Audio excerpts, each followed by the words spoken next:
Today, modern AI is quite advanced, except two problems. It is censored and it takes your information.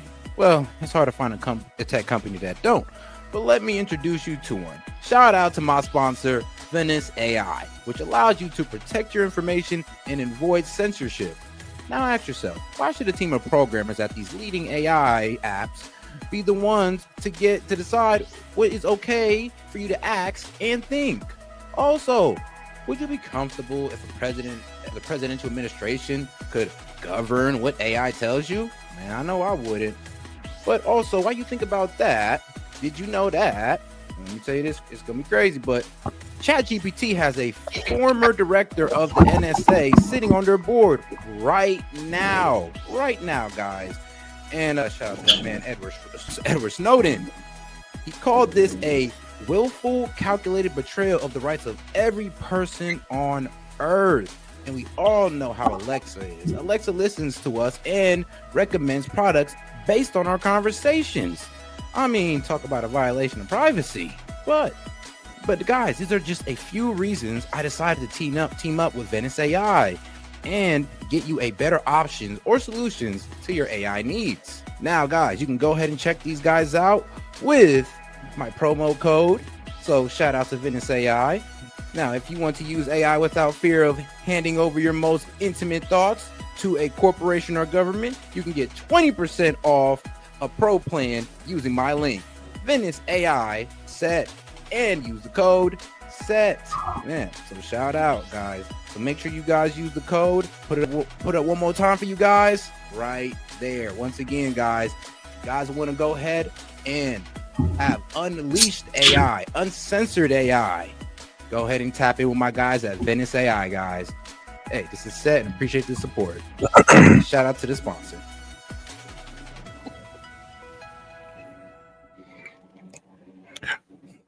All right, guys, and we are back. Yo, this is SET with SET Media, guys, and I'm back with another one. And all right, guys, man, honestly, I'm actually proud of Trump for this one. Trump has pretty much signed an executive order on H1-B visas, and we gonna get to the details on that because I ain't gonna lie. Shout out. It's about as America first as you can get. All right, guys, let's get right into it. Let's not forget to double tap that screen and like the video.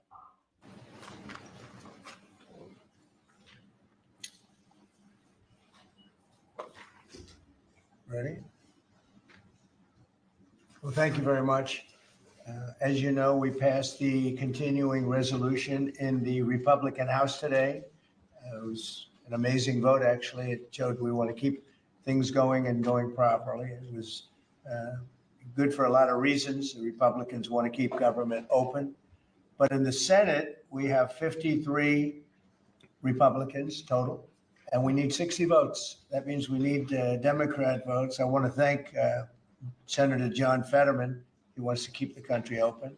We're doing so well as a country. We're doing probably better than ever before. If you look at the stock market and other indicators, we have tremendous investment coming in, record investment coming. Everything's going well, but the Democrats are unhappy about that because they don't want it to go well. I think they actually dislike our country greatly.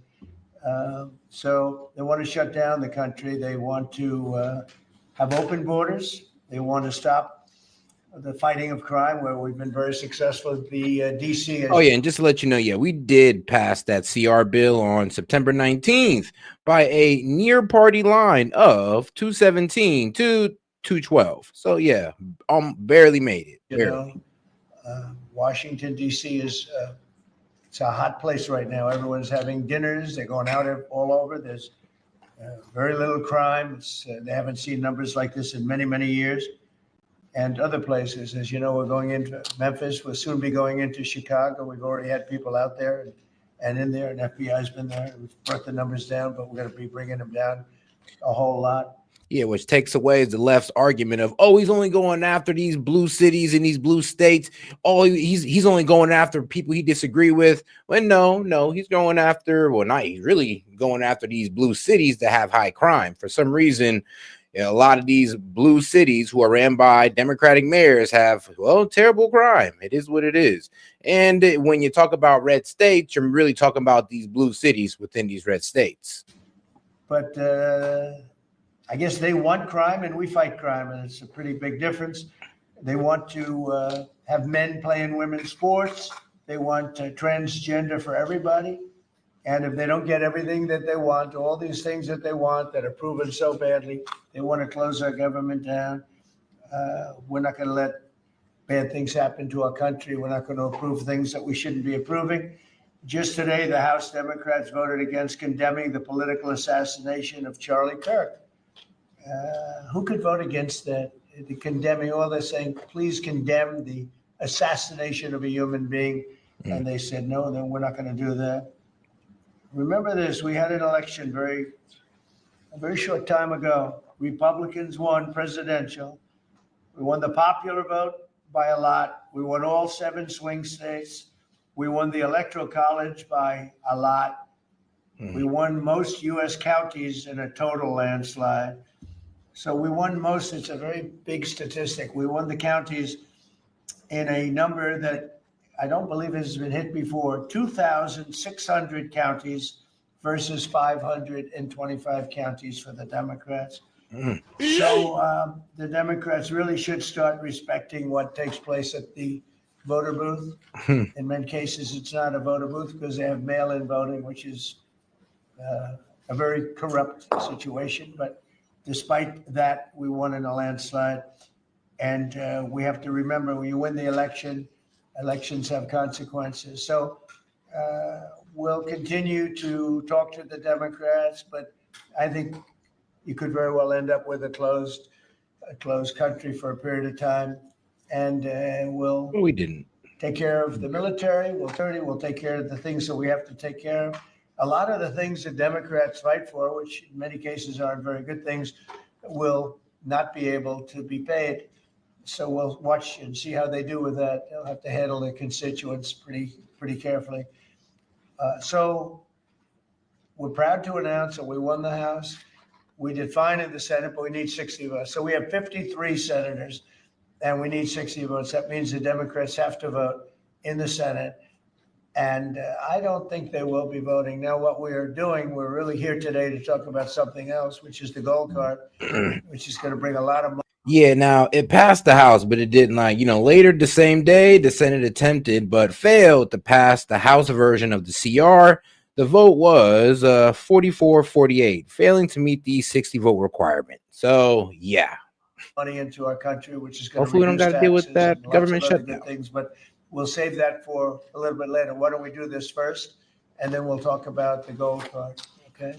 Any questions, Jeff? Your call with President Xi, your call this morning with President Xi. It was great. I had a great call with President Xi, and as you know, he approved the TikTok deal, and we're in the process. We have some great investors, some of the biggest in the world, American investors, great people, and we look forward to getting that deal closed. Is it fully approved? The Chinese statements didn't necessarily Well, indicate that. I think so. I mean, when you say fully approved, I don't know what that means. We have to get it signed. I guess there could be a formality. I found his word to be very good. President Xi and I had a long talk. We talked for almost 2 hours, and started at 8:00 in the morning.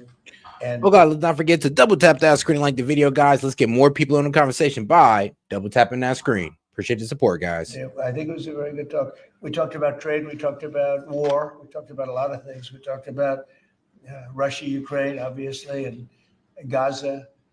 Talked about a lot of subjects. It was a long call. It was a good call. We have a very good relationship. But the TikTok deal is well on its way, as you know, and the investors are getting ready. And I think China wanted to see it stay open too. They wanted to see it, and I can tell you. Now, from what I've been hearing is, I guess, word on corporate street is that it's going to be owned by for lack of better words, going to be owned by a bunch of Jewish billionaires who's going to try to control the rhetoric on TikTok, even more than it's already being controlled. So, yeah, that's been a lot of concern that I've been hearing that, it's these Jewish billionaires are going to buy and censor it for Israel and wah. So, yeah, there you go. The young people. Which personally, I'm be honest with you, I mean, the billionaires could just be trying to push their own agenda. They could just be Zionists, to be quite honest. You could just be Zionist billionaires, but people are kind of honing down on the whole Jewish thing. In our country, wanted to see it stay open very badly because, and if you take a look at my numbers, no Republican has ever done anything like we did. We got massive numbers of youth vote. And by the way, helped very much by Charlie Kirk. So Charlie was very much in favor of TikTok. He liked TikTok. And he said, you should use it. And other people said that too. And I used it. And I don't know if I have I think I set records. I looked at numbers that are phenomenal. We'll pass them out to you. And it had probably a pretty big effect on the election because we won the election by a lot. So we are at a situation where in a little while, meaning a number of days, we'll probably, I don't know if you can make a deal with these people. I think these people are crazy. Again, anybody wants open borders and don't want to fight. They don't want to fight crime. They hate to fight crime. And in Chicago, last weekend, you had 11 people killed, murdered, and you had 28 shot. And those numbers have been pretty consistent all throughout a period of time, whether it was 4 people, 5 people, 6 people, 11 people, 12 people killed, murdered. And they don't want to spend money to fight crime. And it's not even much money, relatively speaking. It's very little. But we're going there anyway. It doesn't make any difference. We're going to Chicago. We're going to Memphis next. And we're going to clean up the crime in the cities because we have to do that. Okay? And fair is fair. I mean, like I said, him going to the red states is probably the best strategy. I mean, before we hit Chicago, which really needs the help, but since Pritzker wants to be a jackass, let's just go ahead and help the guys who want the help. I mean, Tennessee won help with Memphis. Let's go ahead and give them that help. Louisiana wants help with New Orleans. Let's go ahead and give it to them. Once again, prove that, hey, this is a good way to clean up crime, and to the point where it's undeniable. And they're going to have to let Trump pretty much bring in the National Guard to solve all that gang violence in Chicago. They're going to have to. With this deal today, are you confident that the CCP won't be exerting control? Yeah, we're gonna have a very tight control. And look, it's an amazing thing that's been created. There's tremendous value with TikTok. And I'm a little prejudiced because I frankly did so well on it. It got me numbers that nobody's ever even heard of before. So a lot of people want it. The young people of this country want it badly. The parents of those young people want it badly. And so we were able to work out a deal with China. And it's a very good deal for us. I hope it's a good deal for them. Would you be confident in it, or would you accept a deal where China controls the algorithm of TikTok? Well, it's all being worked out. We're going to have very good control. We have these are American investors, all of them. And they all love our country. They're all very well-known people, very famous people, actually, financially. Yeah, all American investors. And that's what I was thinking, too. I'm like, I'm pretty sure they're just American investors. Everybody trying to add that whole Jewish thing to it. I was like, all right, first off, you're reaching. Especially with the whole Jewish Zionist thing. I was like, I don't know. But people are pretty much saying that whoever's buying TikTok is going to try to push even more censorship on it. And on my eyes, I'm like, honestly, I don't even think you can censor it as much as it's already being censored now. Like, to be quite honest, I'll have control of it. It's American billionaires. I want to thank President Xi because he was a gentleman, and we've just had a good relationship. And we wanted a lot of people in this country wanted to be open. And again, if it weren't open, maybe, I don't know. I think we won by so much it wouldn't have mattered, but we got a lot of votes. We got a lot of Republican votes from very young people. You go ahead, Jeff. Russian jets entered Estonia's airspace today for 12 minutes. Do you see that as a threat to NATO? Well, I'm going to have to look at it. They're going to be briefing me in a short while, so I'll let you know about it tonight or tomorrow. What's your take in general? Well, I don't love it. I don't love it when that happens. It could be big trouble. But I'll let you know later. They're going to brief me in about an hour. And a follow-up on Charlie Kirk. There's been a lot of talk about free speech this week. Do you see a difference between cancel culture and consequence culture? I mean, your question's a little trick question. Mm-hmm. I'm a very cancel culture and consequence culture is basically damn near the same thing. I mean, like I said, you're protected from being prosecuted for what you say. I mean, you can say anything you want, just like my man Jimmy Kimmel. I mean, he said whatever he wanted, and well, he got suspended for it. I mean, let's be real. He didn't get prosecuted. He didn't get thrown in jail. He didn't have charges brought upon him. Nothing like that. If anything, he just got fired because he violated the guidelines and community standards of his ABC affiliates. Yes, his bosses said that, yo, we got guidelines here, my friend, and you broke them. So, sit down a little bit, chill out. Because even when we asked you to draw it back, you was like, no, I'm about to double down. So, yeah, Kimmel, sit down a little bit and enjoy that suspension. Besides, you're a millionaire, bro. You should be all right. Strong person Sit for down. free speech. At the same time, when you have networks where I won an election, like in counties, I guess it's 2,600 to 525. That's called a landslide times two. When you have that level of popularity or voter support, as I did in the last election, and yet 97 and 94%, different numbers. You see different numbers with different stats, but 97, 94, 95, 96% of the people are against me in the sense of the newscasts are against me. The stories are they said 97% bad. So they gave me 97. They'll take a great story and they'll make it bad. See, I think that's really illegal, personally. You can't have a free airwaves. You're getting free airwaves from the United States government, and you can't have that and say, and somebody that just won an election, and I had to go through this during the election.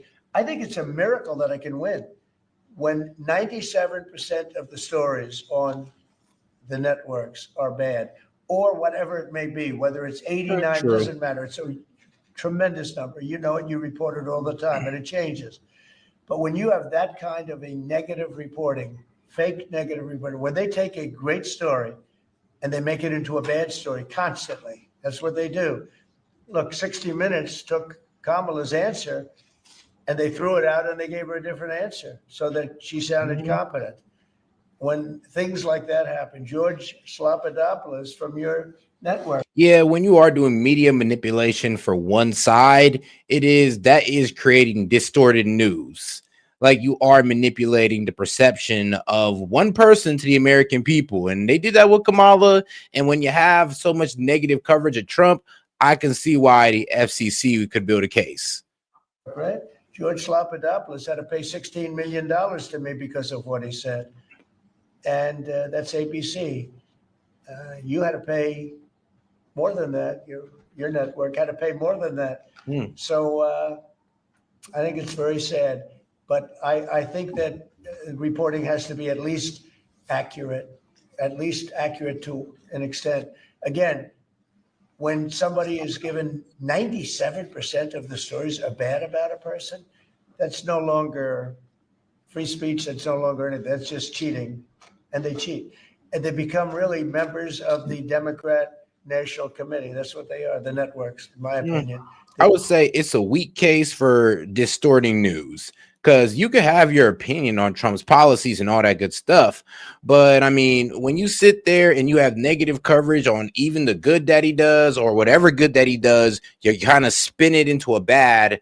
I mean, yeah, I mean, I guess that could be seen as distorted news, even though I wouldn't believe it. I just see it as their opinion, even if it's a doomsday opinion.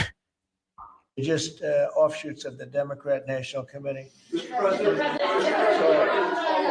Go ahead. Liam Cosgrove with Zero Hedge. People are still anticipating who your pick for National Security Advisor will be. They're worried Marco Rubio is a little overworked, and one of the reported front runners is Michael Anton from the State Department. He's good.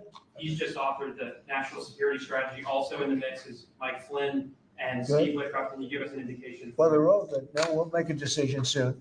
But we're doing very well. You know, I settled 7 wars, more than that, I think. But actually, we settled 7 wars. I have we're working on Gaza, it's a tough one, but we'll get it done somehow. And we're also working with Russia and Ukraine. They hate each other so much, you wouldn't believe it. President Putin and President Zelensky, they hate each other to a level that you wouldn't believe. So I mean, they're having a little bit of a problem with that. And are you considering Stephen Moran for Fed chair? I mean, when each of them are responsible for hundreds of thousands of their countrymen's death, I mean, I don't see them coming down and being cordial anytime soon. And right now, I don't even think this war can be stopped until somebody loses, because it does seem like, one, Putin is just trying to outright assassinate Zelensky. He's even attacking government buildings, hoping Zelensky's in it. So, yeah, it doesn't seem like Putin's about to come to the table. It just seems like he's trying to wrap this up, I hadn't thought of it too much. He's which is going to be pretty hard since we're trying to put the economic squeeze on him. But we'll see how that works. doing a great job, just got approved. His vote was a very good one. The Fed should have done more, too late. Powell is terrible. He's a terrible chair. I think he's just terrible. But despite that, we're powering through it. We have another record stock market today. We're very, very high levels, and we're at the highest levels. So we're setting records many, many days during my administration. We've set records, and we'll see what happens with 50,000. 50,000 is a pretty big number. Never come close. We're not so far away from it. So that's because they see what's happening. Not so much what's happening exactly right now, but they see all the plants that are being built. They see the kind of investment that's going to be made. When you take $17 trillion, so Biden had 250 billion, okay? Or putting a simpler way, they had much less than $1 trillion, but they had less than $1 trillion for 4 years. I have 17 trillion for 8 months. Nobody's ever seen anything like it.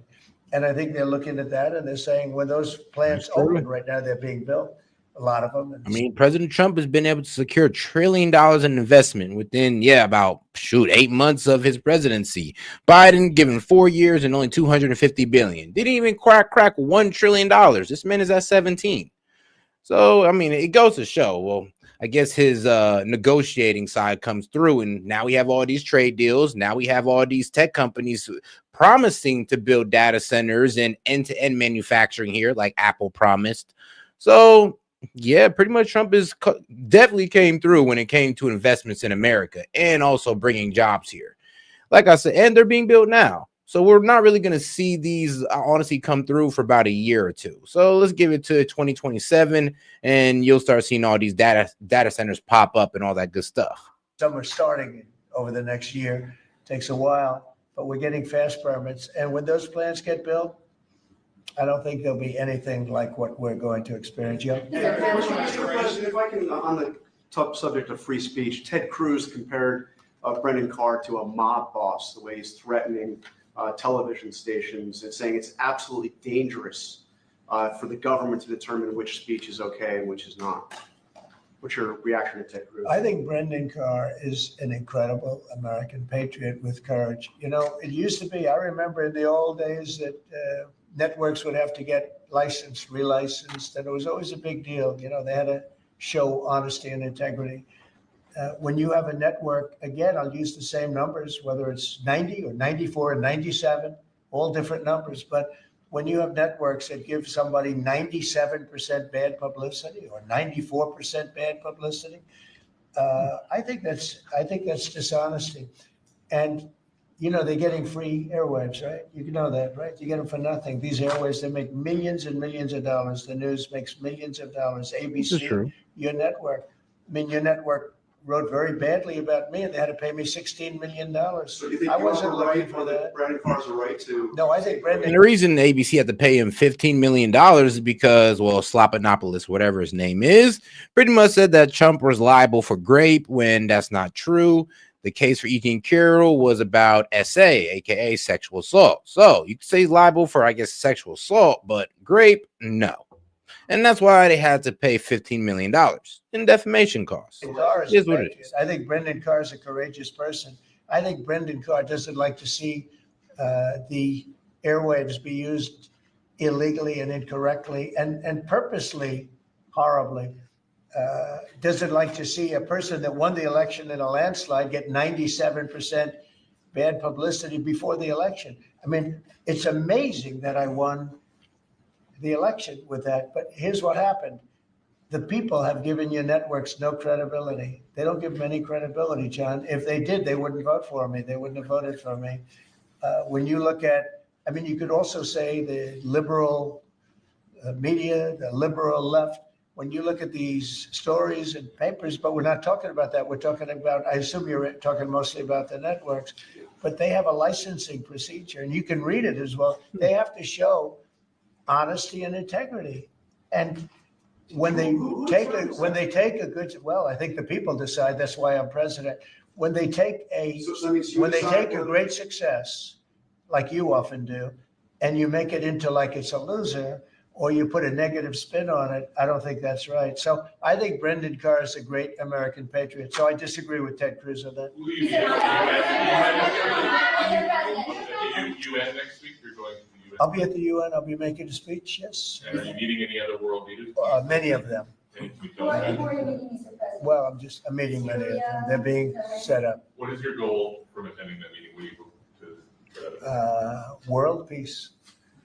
Nobody's done a better job than I've done in world peace. Nobody's settled so many wars as I have. You know, I've been here probably a little bit more than 8 months, and I've settled 7, and that doesn't include the destruction of a vast potential nuclear disaster in Iran, which we wiped out totally. As I say, obliterated. We obliterated it. It's been turned right with this beautiful plane right here. We just ordered some more of them, by the way. The B-2 bomber. Just ordered some more. The more updated version. Not that we needed that. We just need the plane because it was so flawless. These pilots flew 37 hours flawlessly. Not an engine problem. Not a screw. Not a bolt came loose. It was an amazing. Compare that to many years ago, Jimmy Carter, same country with the helicopters and the problems and the prisoners and the hostages. And shout out to Maine. He says nobody solved more wars. The problem is people are trying to say that Trump has solved no wars. And I'm like, well, the Azerbaijan, I mean, he solved that one. He pretty much stopped Pakistan and India to get from getting into it. So, Congo and Rwanda, yeah, he brought a peace deal with that and worked in a trade deal in there as well. I mean, he did the same thing with the Azerbaijan one as well. He also worked in a trade deal with that one and established a trade route that Iran and Russia's pissed off about. So, trust me, I mean, a lot of these Dems don't know what they're talking about. What a mess. No, these planes flew 37 hours without a stop. They fueled up. We had 52 tankers fueling the planes along the way. It was an incredible, and every single bomb hit its mark. And then we fired 30 of them from a submarine. What a job that was. And I don't even include that, but that stopped the war. Hold on, and shout out Maine for starting us off. Shout out to my man Maine. That stopped maybe a catastrophic war. So, so I think that nobody has ever done anywhere near that. Now, on top of that, we're working very hard to get Russia, Ukraine settled. We'll see what's going to happen there. I hope we're going to get it done. President Xi and I spoke to him about it, and I believe that he really would like to see it done also. And I think he's going to work with us to help. What was your message to President Xi on the war in Ukraine? What are you asking? Well, it's the same as his message to me. He would like to see it done. He would like to see it. I believe he would like to see it ended. Yes, I do. No, he wouldn't. These 2 wars that you were talking about, Gaza and Ukraine, are escalating at the same time. You're going to take the stage and you went back at the stage after these years. Do you plan to? I don't think the president of China really wants the war in Ukraine to end because, well, he's selling things. He's selling a lot of things to Russia right now. So Russia and China are honestly benefiting off this. More China than Russia, because honestly, Russia's kind of damn near sinking its economy right now just to keep on stretching out this war. But the problem is, though, that, well, Russia can afford to do that. Ukraine, they don't got enough manpower. Russia, honestly, the one hope for Ukraine is that Russia just runs out of money and their people kind of do a whole regime change on them. Setting any kind of red lines for these 2 countries, and you said before. Well, we're going to see. Frustrated with Putin. Are you also frustrated? We have a long time to go before I get up and speak at the UN, because every day is a long time when it comes to Gaza and it comes to Israel and the Middle East. So we have a long time to go, but you know a lot of my opinions, and remember this, you can't forget October 7th either. People are forgetting October 7th. They forget it too quickly. That was one of the worst days in world history. It was the most evil attack that I think you could really say babies were involved, little babies were involved, and having their heads chopped off and all of the things that took place. You can't forget that. I don't forget that. A lot of people do, but I don't. Yeah, please. Go ahead, please. What goes into retaking Bagram? Does that require boots on the ground? We'll see what happens with Bagram. We're talking to Afghanistan. It should have never been given up. It was the most embarrassing day in the history of our country. There was no reason to give it up. I was leaving Afghanistan. I was leaving. I was the one that got it down to 5,000 soldiers, but we were going to keep Bagram, the air base. I said it yesterday, and we had an incredible trip, as you know, to UK, and I said it during the press conference. It's one of the most powerful runways ever built in terms of weight, length, and load, what it could take, and we just gave it up for nothing. We gave it up for nothing. There was no reason to give it up. We weren't going to leave Bagram. And Joe Biden didn't know what he was doing. We had a man that didn't know what he was doing. We had a man, by the way, that didn't approve. If you take a look at what's happening in Congress, we had a man that signed almost everything with an auto pen. And he didn't tell the people from the auto pen, whoever was. And shout out to Jeff. He says, impeach, remove, and imprison this corrupt traitor. I mean, well, damn, my friend. I mean, what did he do? And wait, hold on. How is he a traitor? How did Trump become a traitor all of a sudden? You're going to have to explain that to me. Because impeach and remove, I mean, I don't know, dog. I think you're being a little bit radical about Trump right now. He didn't even do nothing like that. I mean, you may disagree with him on some small things, but impeach is crazy. Using it. The one man that used it predominantly said that Biden only spoke to him twice, and it was only about the weather. Okay, it was about nothing. So those pardons that he gave are illegal. He gave illegal pardons, and that includes the congressman that destroyed and deleted all the information from J6. They deleted everything because it turned out that they were wrong. It turned out that I offered 10,000 National Guard or soldiers, whatever they wanted, and you wouldn't have had a problem. And they turned it down. Nancy Pelosi turned it down, and the mayor of Washington, D.C. turned it down. They deleted everything, and they destroyed it, illegally destroyed. I mean, there's actually video proof of Nancy Pelosi admitting that, yeah, she kind of effed up because Trump said, yeah, you need a National Guard. I mean, come on, go ahead, send them in. I got you. And she pretty much told him no. And then January 6th popped off the way it did, and now everything's Trump's fault, even though he was one of the main people going like, yo, if we send a National Guard in right now, everything's going to be quelled. And once again, Nancy was like, no, but all of a sudden she's ready to put all these January 6ers in jail. Crazy. Shout out to Misfit Supervisor. Double tap and like the stream. Helps us bring more in. So guys, yeah, do me a favor and double tap that screen and like the video. Let's get more people in on the conversation by double tapping that screen. All right, let's go. And Biden gave them a pardon. And Biden gave a lot of other people pardons that, frankly, would be in jail if it wasn't for those pardons. But those pardons now are illegal, according to just about everybody. On Letitia James, are you disappointed that the U.S. Attorney for the Eastern District of Virginia has not prosecuted Letitia James? Do you intend to fire him?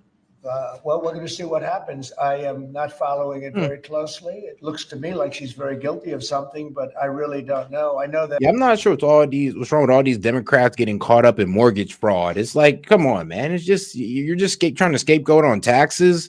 And then y'all guys judge billionaires and millionaires for scapegoating on taxes, but you guys turn around and try to do the same thing. I'm like, what's going on here? But shout out to my man Maine. He says Jeff can't hang, obviously. Well, shoot. Hopefully Jeff can explain himself. You never know. Well, I doubt it. And shout out to my man Monty. He says 1.5 in the stream. Keep knocking out the bots. And shout out Monty. And shout out for the baller alert. Go ahead and get that line open. The U.S. Attorney from the Eastern District, or from that district in Virginia, that he was approved by two Democrat senators who, in my opinion, are among the worst. And when I learned that two senators, Democrats, because as you know, it's very hard with the blue slip, it's very hard for a Republican to get somebody approved if you have one senator that's a Democrat because of an old custom. It's not a law, it's a custom. It's a ridiculous custom. But if you have a Democrat senator, you have to get that senator approved. Well, in this case, we had two.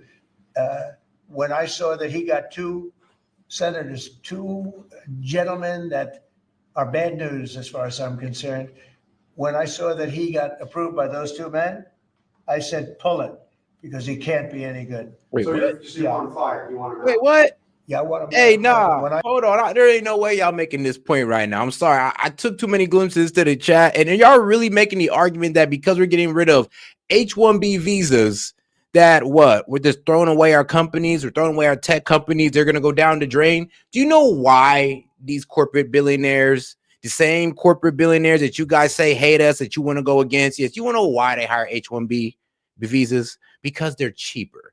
They're cheaper than hiring a college graduate. It's way easier to get you an Indian guy that did tech in college for only 2 years. Cheaper. It's cheaper to get that guy than to get an American, I don't know, that's been in like MIT or something for 4 years.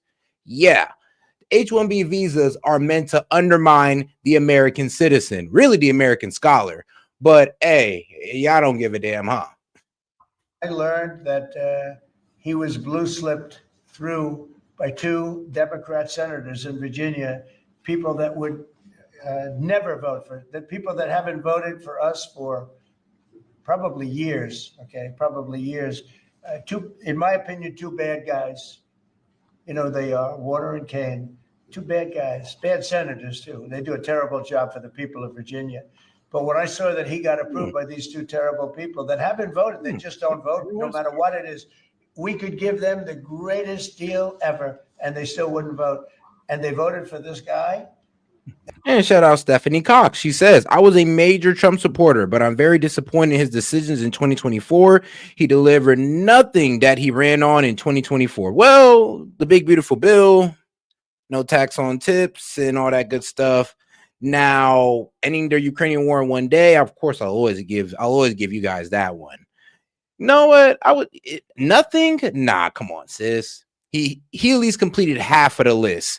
Now, there are some things that we were definitely pushing for that we didn't get, and we are disappointed in the man in that, but we do got to give him credit for the stuff that he has given us. And like I said, like, we're not going to pretend like he hit everything on the list, but to say he hit nothing, I mean, come on now, especially when it comes to immigration. He definitely got that one knocked out. Even though I know y'all are tired of hearing the immigration point, but come on now, let's be real. And I have other people, judges, and I have U.S. attorneys from other states where I have the same situation, and they can't get approved. So when I learned that they voted for him, I said, I don't really want him. Okay. Mr. President, Behind you, please. Have you seen the polling, the Gallup poll out of Ukraine that shows 23%, less than a quarter of Ukrainians actually support continuing the war against Putin? We saw the European leaders come together and say the world is united for the war effort, but Ukrainians have war fatigue themselves. Oh, I don't blame them. Your thoughts on it? I don't blame them either. I mean, like, bro, they know they're losing. And the thing is, they're pulling citizens off the street. These people are scared for their life. They're like, hold on, I don't want to get pulled into this war because Zelensky don't know how to take a loss. I'm good. Like, that's the problem. A lot of people, y'all, bro, some of y'all Dems are honestly, in a way, kind of messed up for even trying to support this because you don't know how the Ukrainian people feel. Yeah, you guys are pretty much putting in this champion from like, oh, no, they're proud to fight for their country. They're losing. They want this war to end. Innocent civilians are being pulled. They're innocent civilians who never did no military work are getting pulled off the street to fight in this war. And you're supporting that? Like, really? All right, then. I don't blame them. It's a war that never should have. Really, man, you better never call us the warmongers again. But a shout out to my man Maine. He says, watchmaker. I'm like the Rodney Dangerfield. Hey, man, shout out my man Maine. Man, your local watchmaker. Started. It's a war that never would have happened. If I were president, that war never would have happened, ever. That's a disgrace that war happened. And they're losing anywhere from 5,000 to 8,000 people a week on that war, which is the worst since the Second World War. That's a war that should have never happened. And if you consider Would have never happened. And it didn't happen for 4 years. When I was here, it didn't happen. Go ahead. have you considered cutting funding, even promises made by the Biden administration? Well, we're not spending any money on the war. You know, we're being paid for everything we said. Unlike Biden, gave him $350 billion. And it was shocking. We're not spending any money on the war. The war is being funded by NATO. NATO is buying our equipment. In fact, I don't want to make money on that war. I don't want to, but we are actually making money on that war because they're buying our equipment, as you know. But NATO, as you know, it's very important, is funding the entire thing. They're paying for the missiles, for the tanks. They're paying for anything that's sent over there goes to NATO. Yeah, we're in a lot better position. Like under Biden, we were just sending them money, weapons, like, la-di-da-di-da. Hopefully everything works out for you. And, on the brunt of the, American taxpayer. I mean, hey, it was on our backs, and you're welcome, Ukraine. But you see how they're talking to us about that. They're not really being real appreciative about it. But hey, we gave it up. It is what it is. But now the European countries are going to go ahead and send the weapons over. And guess where they're going to buy these weapons from? Us.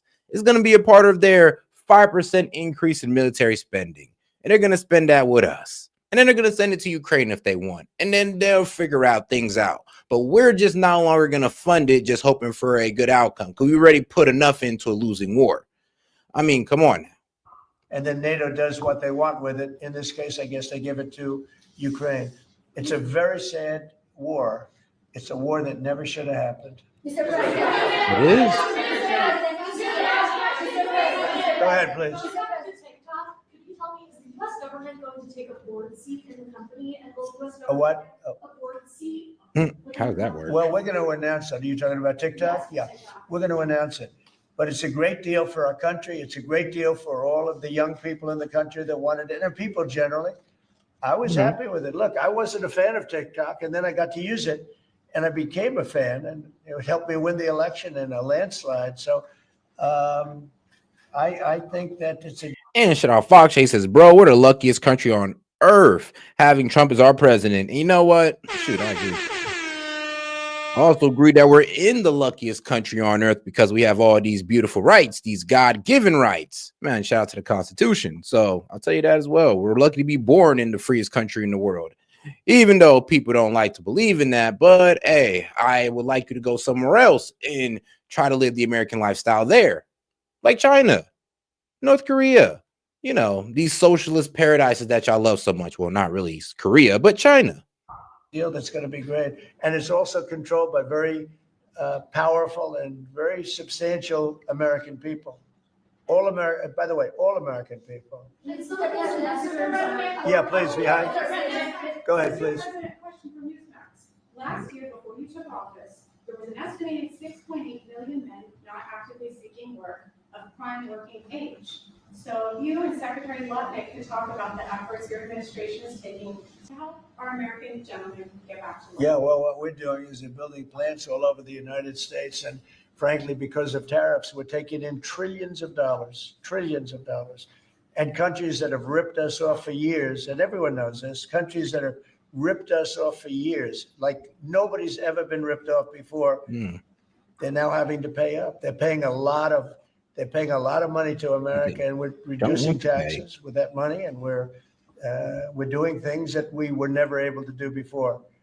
So it's you're going to have a lot of jobs. The jobs are being created right now, and the tariffs are protecting our country. And we didn't use, tariffs were used against us, but we didn't use them against others. But we're really better. Yeah, because apparently to the American people on the left, it's okay for other countries to protect their domestic economy and protect their jobs, but not us, though. Nope, not us at all. Actually, we try to protect our domestic economy, and the left flips it as a tax on the American consumer. I mean, crazy. It's absolutely wild. Instead of seeing as what it is, as a way to stop these companies from abusing the cheapness of overseas production, no, instead of seeing it like that, you see it as a tax on the consumer. And the problem is, I mean, can you hold that same consistency, like I said, for raising the corporate tax or tax on unrealized gains? Because if you hold that same consistency and that same argument, then guess what? Kamala Harris would have raised taxes on us tenfold. At it than anybody else, and we will have taken in trillions of dollars. Nobody's ever seen anything. Even people that were against the tariffs, now they see the way they're working. And by the way, with no inflation, with no problem, we're just building up cash, and we're using that cash to Reduce taxes. Oh, and shout out to my man H3I. He says the only thing everyone really cared about was the lock 'em up promise. He lied about that. The guy is 100% controlled by Israel. He is scared of them. He doesn't want to be a Charlie. Well, god damn it, man. I mean, you know, I'll be real with you, and I'll be so dead honest with you. I do not agree with how Trump kind of lets Israel off the leash. Like, if any other country was to do this, I'm pretty sure we'd tell them to quiet down by now. We'd settle them down. But I am starting to hear this whole, oh, Israel's controlling our government, womp. But the problem is, we got to see how this war ends. Because there's one more checklist I need to see here. There's one more thing on the checklist. I'm not going to tell y'all, but there's one more thing on the checklist I need to see before I can confirm that, you know what? Yeah, we might just be ran by Israel. We might just be ran by these guys thoroughly. But right now, I'm not in that belief. But I am looking into it.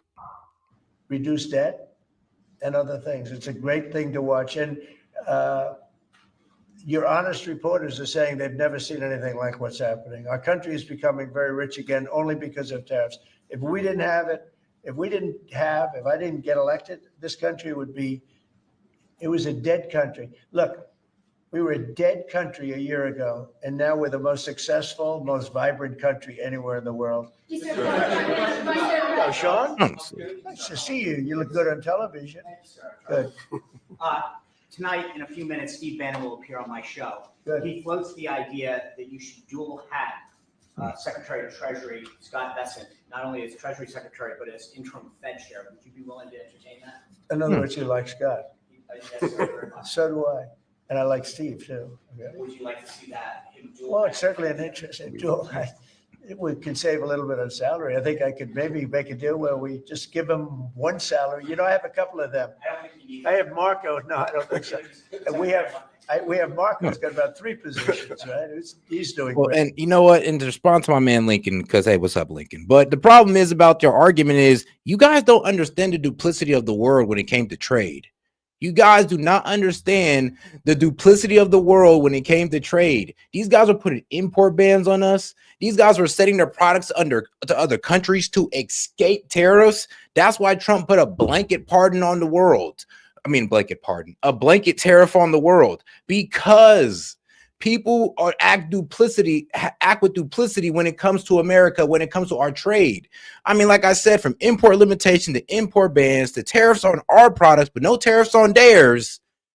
Like, you guys don't understand how the trade world was really acting with us. It was really just in 1.2 trillion. And it wasn't because we were buying more from them. It's because they was keeping our products out while their products was coming in. And also, a lot of these guys played very underhandedly by, like I said, sending their products to other countries to avoid tariffs, like our guys over there in China. So it's like you guys don't even understand the strategy of what he implicated tariff under. Like, what? You guys still think that tariffs is a tax on the people, but then you don't understand how government can give out subsidies for these companies to eat the tariffs. The supplier in these countries could lower their prices to the tariff, especially if it's just 10-20% on a whole price. Like, do y'all hear yourselves? And then for the high tariffs of 50 to 55, those are the protected sectors, like on steel and aluminum. Did you forget the agenda? We're trying to get steel back in here.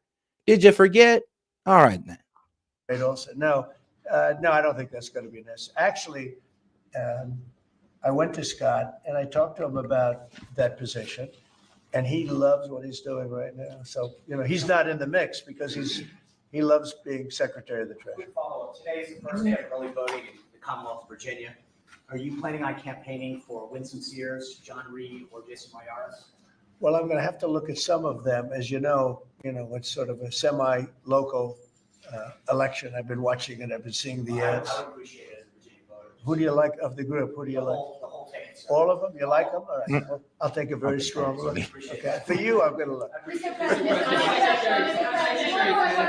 Secretary Kennedy's panel on vaccine changed its broad recommendations on COVID-19 vaccines today. Are you comfortable with that change, or would you like to see Americans take the vaccines that were developed under your tenure? Yeah. Well, the vaccines, according to a lot of people, and if you look at charts, have had a tremendous, Operation Warp Speed. It was Okay. just according to just about everybody, was one of the greatest things that any president has ever done in this country. So we're very proud of it. I'm very proud of it. I'm also very proud of Regeneron and some of the things that came out of, all of the labs and all of the research that we've done. So I don't know exactly what the final determination is, but I had the vaccine. I was very happy with it. Here I am, right? Here So I you am. disappointed in Bobby Kennedy? Bobby Kennedy seems to be undoing what you did. With, No, I put him in. I put him in there because I want to have opposite views. That's okay. Yep. I think we're going to have something very, very big coming up soon on autism. Autism is totally out of control, and one of the biggest. And RFK said, well, it's allegedly linked to the increase in vaccines being taken by Americans or by our children, which he believes increases the autism level in our young children or in Americans in general. So, and shout out to my man Fox Shays. He said, does anyone else wake up every day, look at your phone and wonder, has it started yet? Man, you know what? I feel you. I feel you on that. One of the most important things that, in my opinion, I had to do is to see what's going on with autism. And we're going to have a news conference early next week on autism. And I think you're going to see some things that are amazing that we've learned that somebody else wouldn't have learned. It's out of control, autism, out of control. And I think we maybe have the reason why. But is Bobby Kennedy going too far and unwinding? Well, I don't know. vaccines He's saying and for bad older things about people. your vaccine? Yeah, he's saying for older people. A lot of people agree with that. And but I can tell you this: Operation Warp Speed, one of the greatest things a president has ever done for this country. And you can say the world, because when we came up with that vaccine, the whole world opened up. But I put Bobby there as somebody that will go either way. And I want the facts, but I also look at facts from Pfizer, where they spent a lot of money, and the other drug companies, they spent a lot of money on finding out the results after the fact, and the results were amazingly good. Mr. President, Yeah, please. I'm wondering if you've seen the video put out by former Israeli hostages addressed to you. One is a widow of one that died, and these are people who were freed thanks to you, but they're actually encouraging you to force a ceasefire. Really? Netanyahu to ceasefire, and they didn't address it to him because they think you're the one who might actually listen to them and get it done. They're worried that the hostages who are still there are more at risk if the war continues. Well, they might be. They also, Well, maybe they'll be freed because of that. Israel, and I'm gonna be honest with you, Israel kind of ruined all diplomatic relations with Qatar, and Qatar is being used as the only mediator, seeing that, well, they was an ally of Israel, or at least played cool with Israel. They're still an ally of the United States. So it is a bit crazy how we did this, let Israel bomb an ally of the United States who has our air defense system. So another question, how the hell did he even get past that? You never know how it's going. Look, war, I was saying, yes, war, a lot of strange things Not a happen. good look. A lot of results Not a good look. take place that you would never think were going to happen. As you know, I was able to get most of the hostages out. We're down to 20, and we have 32 dead people. You know that. We have 32, maybe more, 38, but between 32 and 38 people that were dead, mostly young people. And I've dealt with some of the parents. And we got all our Americans out, as you know, but now we're talking about mostly Israelis. But I dealt with parents, I spoke to parents, and they want the body of their son, I believe in almost all cases sons, but they want the body of their cherished, beautiful son. They want the body back as much as though he were alive. It's so sad to see. But I've dealt with the mothers and fathers. Please, sir, please, the body of my son. They know he's dead, and they just want him back. They want him back as much as though he's alive. I mean, it's very terrible. And we have very close to 40 bodies that are included in the whole thing. But we have 20, probably 200 20 that are hostages. living. It might be a little bit less because a couple of things. Look, young people don't die. Okay, they just don't die. And they can take a lot, but a lot of people died in these horrible tunnels. They're mostly in the tunnels. I know a lot about it. I got them out. But I always said the last 20, when you get down to the last 10 or 20, it's going to be very tough. it's a nasty situation. You can't forget October 7th, but it's a nasty situation, terrible. It's a Mr. terrible President, on thing. Gaza, the UN concluded this week that Israel committed genocide in Gaza. What are your thoughts on that? Well, I haven't seen that. I'm looking at it, but did anybody commit genocide on October 7th? What do you think about that? That was genocide at the highest level. That was murder, genocide. You can Trump. call it whatever No, you want. Trump. But little babies were chopped in half. Arms were cut off people. Heads were cut off people. That's genocide. That's genocide also, I guess, What right? do you think? TikTok, you referred to getting a fee.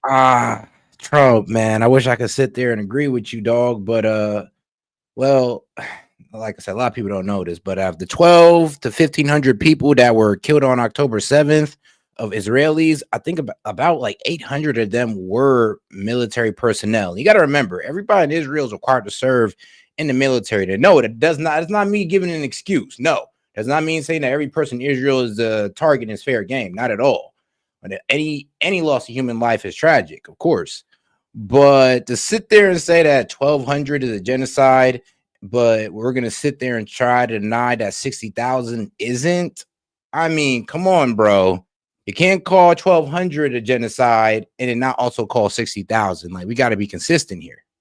From that deal, what is that fee? Well, it hasn't been fully negotiated, but we'll get something from the standpoint that we worked hard. We put up a lot. We spent a lot of money on letting this come and letting this, it's a very, very big deal. It's a very powerful deal.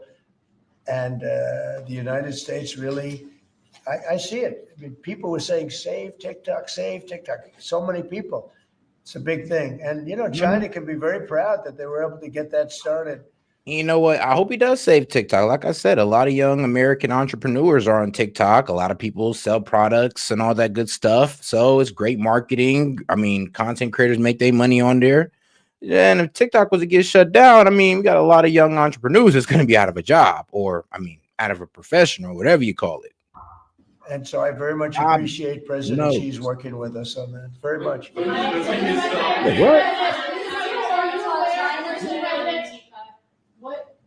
What comes next after designating Antifa? Well, we have others that we're going to designate too, but we're going to look at the people that funded Antifa, see who they are, where they came from, and why they did. Have you seen Portland at all? Have you taken a look what's happening in Portland? It's, I mean, this has been going on for years. And about time, the left-wing radicals are finally going to get the attention they deserve. Instead of focusing on all the right-wing radicals, yes, let's focus on Antifa because they kind of been running around with impunity for a while now. It's just people out of control. Like unchecked. Crazy. We're going to stop that very soon. We have to get rid of a couple of other problems first. We're going to get rid of the problems in Memphis where you can't even walk a block without getting shot. We're going to get rid of the problems in Chicago. Chicago's a great city and we have to save it. We have to save it. I told you I had the head of the Union Pacific Railroad in my office, and I said, so what do you think? You go to every city, you have railroads in you are the biggest railroad, beautiful railroad. He's a great guy. I said, what do you think? He said, sir, save Chicago. Don't let it go down. Save it. The way he said it was so meaningful to me. It was like terrible. In a way, it was terrible. Save Chicago. Yeah, because Chicago got out of hand with gang violence. It got so bad. So like I said, the gangs got better artillery than the police. They got better guns, better ammo. I mean, bro, they got guns that can flip cars in the hood of Chicago. So yeah, I'm gonna be honest with you. It does sound like we need like a military touch down there. We need a little bit of military enforcement to rough these guys up because they're not afraid of Chicago PD. They're not. And Chicago police is one of the biggest police departments in the world, well, in America. And they're having problems with these guys. So if we got one of the biggest police departments in America having problems with these gangs, we might need to bring in a little bit more. Like, let's just say that apparently the third biggest police department isn't enough. And we might need to take it a little bit more seriously.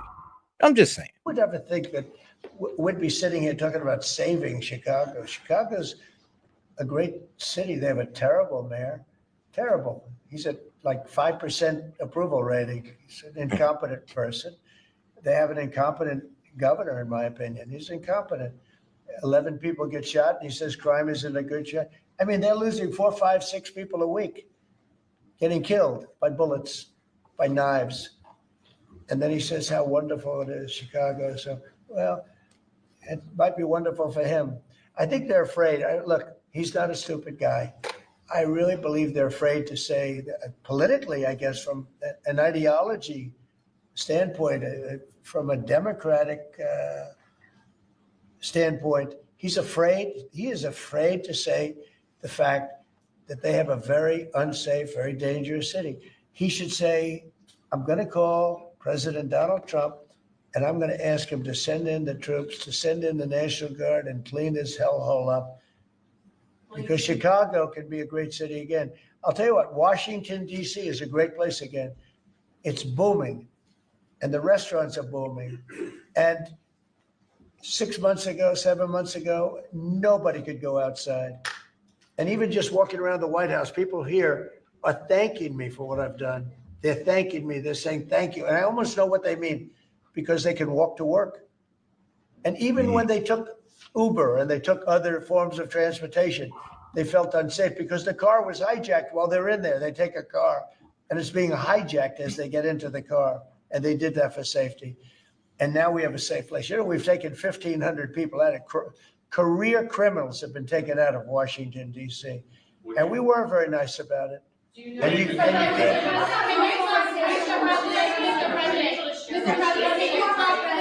What do you think about rail merchant? Did you discuss it with the Union Pacific? I did discuss it, and I don't know, I don't want to make a comment on it, but Union Pacific is a great railroad, and they want to add a railroad that had a mistake at a place very close to my heart. You know, a lot of people say that that was a place. And speaking of Chicago, I did also hear that there was an ICE clash in Chicago. Like a woman was arrested after grabbing ICE agent's mask. So, I mean, man, what's wrong with you libs? I mean, guys, do you really want to F around and find out that bad? Like, really? It's where I got off to a very good start. It was a rough thing that happened. Well, they're trying to buy that railroad that had the problem. And it sounds good to me, to be honest with you. Sounds good to me. I'm a very big fan of the head of the railroad, the head of the Union Pacific. He started as a very low on the totem pole, started his job very low and became the chairman of the company over a 45-year period. But I asked him about different cities. He said, St. Louis is tough. We try, you know, he sort of stops at many of them. New Orleans. We have to save New Orleans. Mr. President, when are you going to get? We're going to be going into New York too. Yeah. Mr. President, And we're going to be going in quiet. You're really obnoxious. I'm not obnoxious, but I'm trying to ask you, what about your plans? You are for really Memphis? obnoxious. I'm not obnoxious, but I Okay. am asking, what are your Okay. plans for Memphis? This I'm not man. going to talk to you until I call it. What are your plans So, for Memphis? who else? Yeah, go ahead. Yeah, I just want Yeah, to quiet. this free speech question, because you said that you restored free speech in America. Yeah. Is that free speech including for people who are harshly critical of you, for your political opponents, for people who say things you don't I've like, become immune treat to it. you unfairly? I've become immune to it. There's never been a person that's had more unfair publicity than me. And that's why your network paid me $15 million or $16 million, I believe, to be exact, George Slopadopoulos. And that's why CBS paid me a lot of money too. And that's why I sued the New York Times 2 days ago for a lot of money. Because I'm winning. I mean, I'm winning the cases. And the reason I'm winning is because you're guilty, John. You're guilty. ABC is a terrible network, a very unfair network, and you should be ashamed of yourself. NBC is equally bad. I don't know who's worse. I think they're equally bad. And, you know, for you to stand there and act so innocent and ask me a question like that. Wow. Look, you paid a big price because you were dishonest, John. The reason I won that lawsuit was because you were dishonest. You were proven to be dishonest. And so you can't sit back and just say, oh, well, what do you think? You know, like you're some wonderful person. You're not a wonderful person. Oh, Frankly, wow. You're a terrible reporter. You know it, and so do I. Okay. Damn. Here's what we're going to do. Okay. I mean, he snaps on the one lady and told her, like, quiet. And then the other guy, he's just like, oh, yeah, and you guys, I mean, ABC, you guys are horrible because you said I was liable for rape. You had to pay $15 million for that. You over there at Wall Street Journal, don't worry, you're next. You're next. Don't worry, I'm winning that case, apparently. But I did look this up, and apparently I think it was an appeals court pretty much said that Trump's case against the Wall Street Journal was, I guess, unsubstantial or something like that. I'm gonna go ahead and look deeper into it, but I did catch something on that case kind of being stifled and is not really going in Trump's favor. Here's what we're going to do. We're going to talk about something that's going to reduce our taxes greatly. That's going to hopefully bring some great people into our country. You know, as you know, right now nobody's coming in because we've succeeded in closing. We've closed the border very successfully. I think you will agree. We had nobody come in for the last few months. I mean, it was actually said zero. Even I can't believe zero, but the numbers are put out by very impartial people or people that have a tendency to be on the left. And they actually said for the last 3 months, nobody came in. We have a very strong border. It's a closed border. People are coming into our country, but they're coming in legally. It's a beautiful thing to watch. But we are doing something where rather than coming into the border, 25 million people came into our country during Biden. One of the saddest things, the worst thing, look, he was horrible in inflation. He was horrible in just about everything you could be. I don't think he was good at. He wasn't even fair on anything. It was a horrible administration. He was the worst president in the history of our country, and we have to mop it up.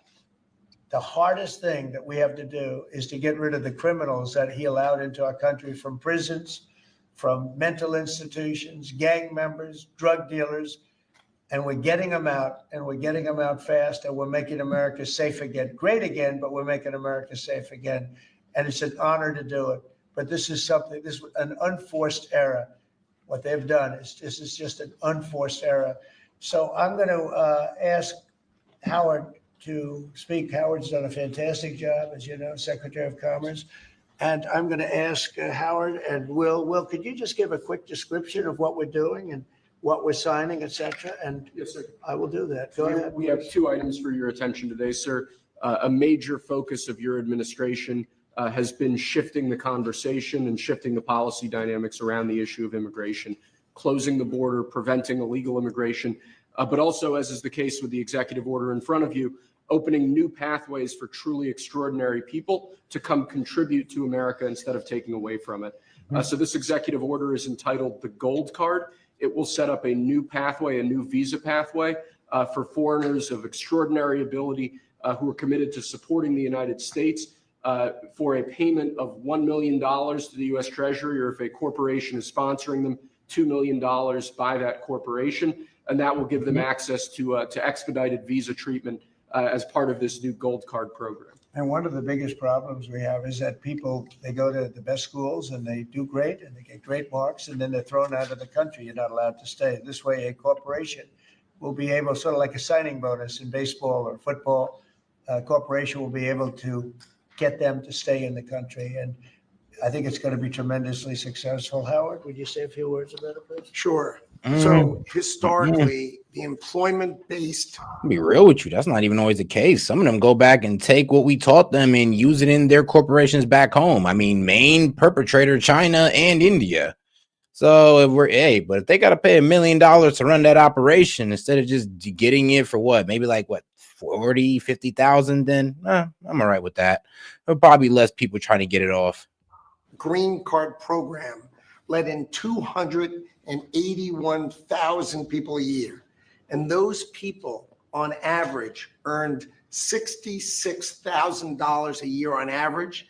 And they were 5 times more likely to go on assistance programs of the government. So we were taking in the bottom quartile, below the average American. It was illogical. The only country in the world that was taking in the bottom quartile. Yep. So what we are doing now is we are going. I would just say the only visa we should have is the O1 visa, not to call it the outstanding one visa. And the reason why is because we should be only being the best of the best. Like, if you're not the best person in the world or damn near top 5, then you don't need to be here. We got our own scholars. We got our own best. If you're not better than anybody here in America, we don't need you here. But the problem is we bring in guys who are about, honestly, at American level or lower, and we bring them up and then put them over the American citizen. And we're not doing that no more. Like, you better be damn near like, bro, I mean, God tier level in your academic pursuit, okay? Or I ain't trying to hear it. To stop doing that, we're going to only take extraordinary people at the very top. Instead of people trying to take the jobs from Americans, they're going to create businesses and create jobs for Americans. And this program will raise more than $100 billion for the Treasury of the United States of America. Which we'll use for cutting taxes and paying down debt. We think it's going to be very successful. Essentially, we're having people come in, people that in many cases, I guess, are, very successful or whatever. And they're coming in, they're going to spend a lot of money to come in. They're going to pay as opposed to walking over the borders. And they may come from jails, prisons, and everything else. These people don't. They're very productive people. And they're going to pay $1 million. A corporation is going to pay $2 million. And it's going to raise billions of dollars, billions and billions of dollars, which is going to go to reduce taxes, pay off debt. And yeah, like I said, like corporations in China, India, and other countries as well will send students over here, let them learn our skills in America, and then come back in their country to work for their for the corporation that pretty much sponsored their education in America. Now, if we're going to let them do that, yeah, we're going to make them pay. $2 million per head is pretty fair. $1 million per individual. I mean, if you're spending $1 million to get in here, I mean, you better not break the law. I mean, man, you spent $1 million. Other good things. So I think it's going to be very successful. Mr. President, What? Are the big techs on board with this decision? I wish you'd speak more clearly. I really do. Give it to me again. Are the big techs, the CEOs on board with this decision? Big techs? Tech companies. Big tech companies. Yeah, big tech. Yeah, it's big tech. It's every company. It's big tech. It's big tech. It's big everything. Okay. It's a company. I said it's not a tech company. It's tech companies and everything else. It's companies having a hard time getting people to be able to stay in the country. It's very difficult. Now, if you want to walk through the border, you can have no problem. People say, well, the best way to come in is walk right through the border, but they can't do that anymore because under our administration, the border is totally closed. You can only come in if you come in legally, and that's the way it's been, and that's the way it should be. And we're taking a lot of people out of the country that are here from prisons, from jails, from mental institutions, and even insane asylums, people that are crazy. We're taking them out of the country. We're getting them out of the country because you can't have a country like that. And I tell you, Christie and Tom Holman and to be honest, you already know my feelings on this one. Like, I honestly think we should just bet on the American people. We don't need to support no more foreigners' education. They don't need to go to school here. Let them go to school in their own country. Because I'm gonna be honest with you, people are getting learning their skills here, taking it back to their country and act like they developed it themselves. It's like, no, you went in here and got that American engineering, and now you're acting like it's y'all own. Like, come on now. I ain't gonna lie, it's downright disrespectful. So I think we should just cut off immigration. We got enough Asians, enough Indians, enough Arabs to last generations. Like, these guys ain't going nowhere. We're forever a mixing pot already. We don't need no more immigrants. Let's just bet on the people we got now. all of the people that have worked so hard on this. They've done an unbelievable job.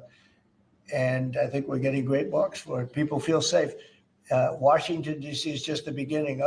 We brought the numbers down in Chicago a little bit by having the FBI in there for the last 5 months. We brought the numbers down in Memphis a little bit, but now we're going for the big one. Now we're going to go for the big one. But we set ourselves up very well in Chicago, Memphis, New Orleans a little bit, going in early just to see what was happening. We study it. We're studying the site. It's sort of like war. I mean, I hate to tell you, it's like war. Some of these people are really bad. They're really, really sick people. They're dangerous people. They're killers. They're murderers, drug dealers, and can't have it. You can't have a country like that.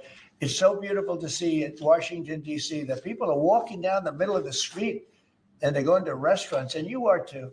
And half of you were mugged. I mean, I don't know if she's here now. I don't see her, but some people were badly mugged that were reporters. Two of the people right standing in the back of the room were mugged, and not going to have that anymore. And if you look at the crime stats in Washington, D.C., you have a safe place again. They were afraid to go to a restaurant because the restaurant would be held up while they're having dinner. And so they'd be mugged going there, and assuming they escaped the mugging, they go to the restaurant and then they're held up. This is how bad it's been. Yep. Follow up on the visa question. I think this may be the next thing that you're signing, but for the H1B visa action. Yeah, that's going to be next. We'll talk about that. You're very close to the technology Yeah. CEOs. Are they concerned about that? I think they're going to be very happy. Everyone's going to be happy. No. Weird. The American people's gonna be happy. The tech bros gonna lose their shit because now they gotta pay American scholars and American workers at our wages and not just undermine us for H1B visa guys. Like, no. These guys are gonna be pissed. Unless they're willing to pay that $1 million. I mean, if you're willing to pay $1 million to get your guy in here, I mean, he has to be the best. But let's be real, though. Due to the current policy of H1B visas, we're not even really getting the best. We're just getting cheap labor. And it's kind of crazy how we kind of abuse all immigrants like that in a way. It's sad. But it is what it is. Well, I don't know. I guess Democrats like it. The Democrats like their corporate slavery. We're going to be able to keep people in our country that are going to be very productive people. And in many cases, these companies are going to pay a lot of Not all of you. I'm being facetious. money for that. And they're very happy about it. Okay, we'll talk about that next, all right? Okay.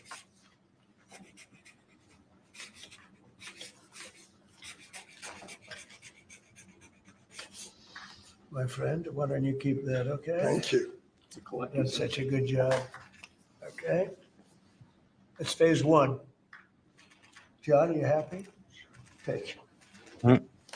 Okay, let's go. Thank you, Mr. President. One of the most abused visa systems in our current immigration system has been the H1B non-immigrant visa program. This is supposed to allow highly skilled laborers who work in fields that Americans don't work in to come into the United States of America. What this proclamation will do is raise the fee that companies pay to sponsor H1B applicants to $100,000. This will ensure that the people they're bringing in are actually very highly skilled and that they're not replaceable by American workers. So it'll protect American. Yep. And that's what I like about it, because you would really have to want to bring in an immigrant if you're willing to pay $1,000. And here's the thing, they're on a visa. They're not illegal. So you have to pay them at American wages. You have to pay them like you would pay a U.S. citizen. So at that point, it would be cheaper just to hire a U.S. citizen instead of paying $100,000 to bring this guy in and then paying them what you would pay an American citizen. Basically made it unaffordable. And the only way you would do it, maybe if you got a personal preference for the immigrant or something, but I don't see that happening. Workers, but ensure that companies have a pathway to hire truly extraordinary people and bring them to the United States. We need workers. We need workers. We need great workers. And this pretty much ensures that that's what's going to happen. I think, Sean, do you agree with that? Well, they're 100. We need the encouragement of work as well. Like I always hear the lips saying, who's going to work these jobs? I mean, honestly, if you actually tell the kids about these jobs, they'll be happy to work on the farm. 15 to 30 an hour, depending on your speed. Like, come on now. They'll take that job. Just we don't let them know it's available. To be honest, we just put an iPad or the TV or a phone in front of them and we just let them go off into Wonderland instead of putting them out there in the field, doing some hard work. Damn near like what you used to do back in the day. Well, maybe for like 30 plus. $100,000 per year. So the whole idea is no more will these big tech companies or other big companies train foreign workers. They have to pay the government $100,000, then they have to pay the employee. So it's just not economic. If you're going to train somebody, you're going to train one of the recent graduates from one of the great universities across our land, train Americans, stop bringing in people to take our jobs. That's the policy here, $100,000 a year. Whoa. H1B visas, and all of the big companies are on board. We've spoken to them about the gold card. A year? Oh, wow. I thought it was a one-time fee. A year? And that's a fee that the company would have to pay just to keep that guy around. If he's not some specialist that you're bringing in there for training, it's almost not worth it. Yeah, this pretty much stamped it on the butt. I mean, this is pretty much saving American STEM students. I mean, thank God. Because I really do fear for those young guys. I do, because I'm just like, bro, these guys are really going to try to bring in these H1-B visa guys. You guys done went to college in STEM, did all the hard work for 4 years straight, and then you come out and you don't get the job because they're able to import somebody in from what? China, India, I don't know, Indonesia, for less, and they're going to pay them less. Now that's been taken away. I mean, if you're going to pretty much bring that guy in, he damn near better be like a one-of-a-kind specialist. They really love it. They need it. Go ahead, Sean. Mr. President, it seems like there's two categories of visa programs. The H-1B, a lot of people believe take American jobs, and then the gold card and programs like EB-5 that add value and jobs to America. Is that sort of how you look at the visa program? Well, ideally, look, if somebody's got the people. Yo, Sid, how's it going? Yo, what's up? I just wanted to say I hate free speech. For too long, comedians and the news have been able to freely criticize our great president. And I'm just really glad to see an end put to that. Finally, we are cracking down on terrorists like Jimmy Kimmel. Okay. Well, at least you finally came to the light and you joined the fascist side, right? Yeah, I just can't stand these terrorists anymore, like Jimmy Fallon, basically Osama bin Laden to me. Jimmy Kimmel. I mean, he might as well have done the Boston Marathon bombing. Like, who are these guys that get to criticize our president and not get pressured by the government to not do it? You know? I'm not even gonna lie, bro. You kind of took me out the game with that one. That was actually pretty funny. If you don't know Sid, trust me, he's joking. He's joking 100%, but only kind of. I think we should go harder on these guys. It's crazy that they still have their freedom. Like, to me, it's crazy that they still have their freedom and they're not in jail, frankly, for what they've said about our president. It's hate speech, honestly. Oh my God. You know what, Sid, you got it. You know what, you got it, my friend. I didn't think agree, you was right? No, you know I don't agree, but come on. They've been so hateful to Donald Trump. No, it wasn't because they were hateful to Donald Trump. Okay, that is my hate man speech. Kimmel. That's what he said. That's what Donald Trump said. He's like, yeah, we're gonna go after hate speech, and you've been hateful to me, so maybe we'll go after you. So I guess that's what hate speech is. Nah, that's not what he said. He's pretty much now. First off, he's talking about what the ABC case, where that one guy pretty much said he was liable for rape, and that's not true. But he is liable for sexual assault according to the civil courts. And then the second one was about Wall Street Journal, and you know the whole what was it, Epstein birthday book? He's suing them for defamation on that. So and we can all agree that sexual assault is. Remember, freedom of speech is out the window once it comes down to defamation. And we can all agree that sexual assault, digitally penetrating a woman forcibly with your fingers against her will, is not rape, and that is okay, guys. Right? That is right. I mean, are you sure you want to listen to the girl that said rape is sexy on live television in front of Anderson Cooper on CNN? You sure? No, I think she's a terrorist. God damn it. Okay. You know what? I think she's a terrorist, and honestly, what gives her the right to even say those things? You know what? I might actually agree with you on that. Yeah, what does give her the right to say those blasphemous things? Like, come on now. Yeah, she's only. Like, how you gonna say that Trump raped you, and then you're gonna go live on television acting like rape is a good thing?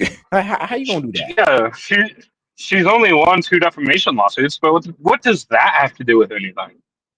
I mean, that does. I mean, let's Nothing. be real. If you're a promiscuous woman out here racking up defamation lawsuits, then kind of well, 2 against our president, but it's because the judges were radical left lunatics, Marxists that had no place even being judges, and they should probably be arrested.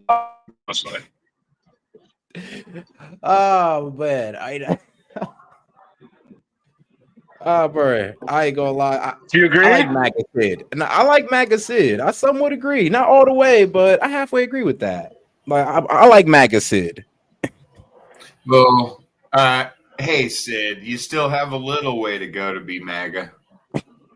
He's almost there. What? He, like almost. Like I you're think I'm ranting. more mega than you guys. Oh, I come mean, on, Sid. bro, the way you've been I know you- ranting, I know dog, you I love ain't gonna lie. I might guns. just have to give it to you. I might just have to do it. Like you might just be more MAGA. That rant you gave right there was the most MAGA thing I've ever heard. I'll give it Well, to you. Sid loves guns, but he's not quite fully there on what human rights means. But Human rights apply as long as you're nice to Trump. That is my standard. Like I said, he's not quite there. okay, let's go. Let's keep it moving. Oh man, Sid. Oh god, you took me back with that one. You're hilarious. People, they're not going to want to spend $100,000 as an example in your second category. So it's not taking jobs. And we need certain jobs. We need certain skill jobs that we don't have. Wait, real But, quick. they won't be taking jobs because, ideally. Yeah, what's up? I said it earlier, but again, congratulations to Azerbaijan and Albania for their historic peace deal. Albert was Bijan. No, it's Azerbaijan. Did you not hear what our president said? It doesn't matter. Hey, just go ahead. Albert Bijan. Well, you giving Trump some credit? Azerbaijan and Albania. And thank God. It's not Trump's decision. Thank God Trump brokered peace between Azerbaijan and Albania. I mean, that war had taken 10 million lives, and Trump got them in the Oval Office. And at the beginning of the meeting, they were standing very far apart from each other in the Oval Office. But by the end of it, he had them all hugging. They're all in a group hug. Oh, hey, they both nominated him for the Nobel Peace Prize. One of them was like, you know what? I think Trump should have the Nobel Peace Prize. And the other prime minister was like, damn, you know what? We're going to double down on that. We love Trump. All right, guys. Yep. But and Azerbaijan and Albania. But alrighty, guys. Alrighty. I'm just happy that, Sid finally came to the light. He didn't pay his homage to Trump, but we're just going to take it like that. Even though we know he's completely joking. I just want to let y'all know Sid is joking. Trust me. Look at the clips. He's joking. I get you. Somebody's got the people, they're not going to want to spend $100,000 as an example in your second category. So it's not taking jobs. And we need certain jobs. We need certain skill jobs that we don't have. But they won't be taking jobs because, ideally the people aren't going to want to, they're not going to. Shoot, it's going to be saving space for the American worker. And shout out to my man Lincoln. He said Sid supports Trump 2028, right? Yes, he does now. Now, actually, yes, he does. What you mean? Sid, don't you support Trump 2028 now? Yeah, I mean, I faltered for a minute, but you know what? I think I will be able to vote for him. I think I will be able to vote for him for a fourth time. So that's crazy I'm shit. Very excited about that. Yeah, this is ridiculous. I love the trolling though. You gotta love it sometimes. It's. I mean, I almost like it. I woke up on the wrong side of the bed because of Charlie Kirk news and people doubling down. But hey, Sid, I love it. I mean, Sid, you may have jumped a little too far right, but don't worry though. We're gonna get you back in the middle with MAGA. Don't worry, dog. I'd rather. Well, I'm not. Well, you're right. You're right. I mean, no, that's next and I level. love Israel. I love Israel like Trump. Nobody cares about Nick. All right, but all right, guys, let's keep it going. That's right. They're really investing. Oh, and shout out to Monty. How long you gonna let him troll you? To be honest, I kind of like it. It's absolutely hilarious to have a guy who's literally been bashing Trump for like a week straight. I mean, This is comedy gold. Like, this is hilarious. It's a nice change. I mean, come on. I love it. Like you have two categories. It's better than normal. Secretary Levings, the gold card. It is. It is. Jobs, add investment, and there's other ones that seem to take, whether it's a J1 and O or an H1B that take U.S. jobs. Yeah, it's pretty correct. I would say that's a correct assessment. But the main thing is we're going to have great people coming in and they're going to be paying. I mean, it's wonderful to say, oh, gee, we took in 25 million people that,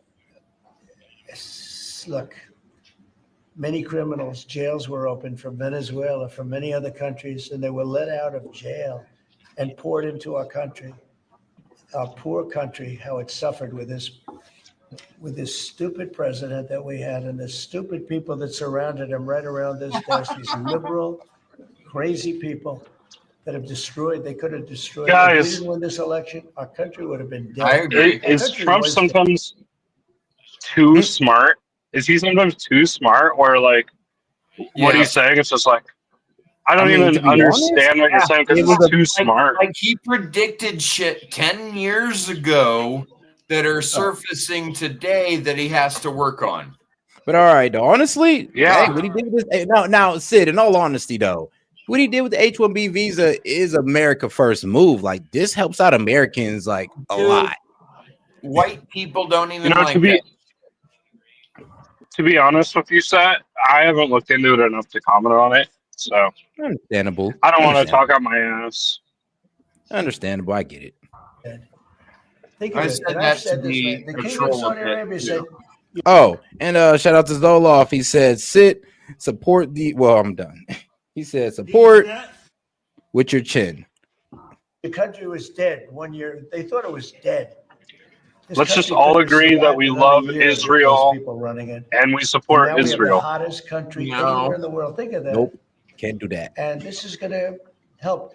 And we're taking in hundreds of billions of dollars. This will be taken in the gold card will Awkward. be taking in hundreds of billions of dollars.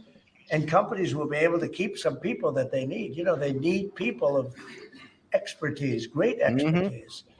Yeah, you can keep them here. Like I said, they're great expertise. You want to pay $100K a year for them plus their salary. I mean, go ahead if you're willing to do that much. But most companies are not going to be willing to do that, and they're going to have to leave it open for American citizens instead of just bringing in the H-1B visa guys. And I think it's going to be a fantastic thing. And we're going Give to take that money jobs to and we're America. going to reduce taxes. We're going to reduce debt. We have a very, very strong country. We assuming everything works out great with the lawsuit that we have a lawsuit that's inspired by foreign countries that ripped us off for 25 years.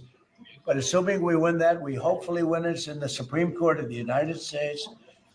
We have a country that no stopping us. We're rich, we'll be rich. We can take care of poor people.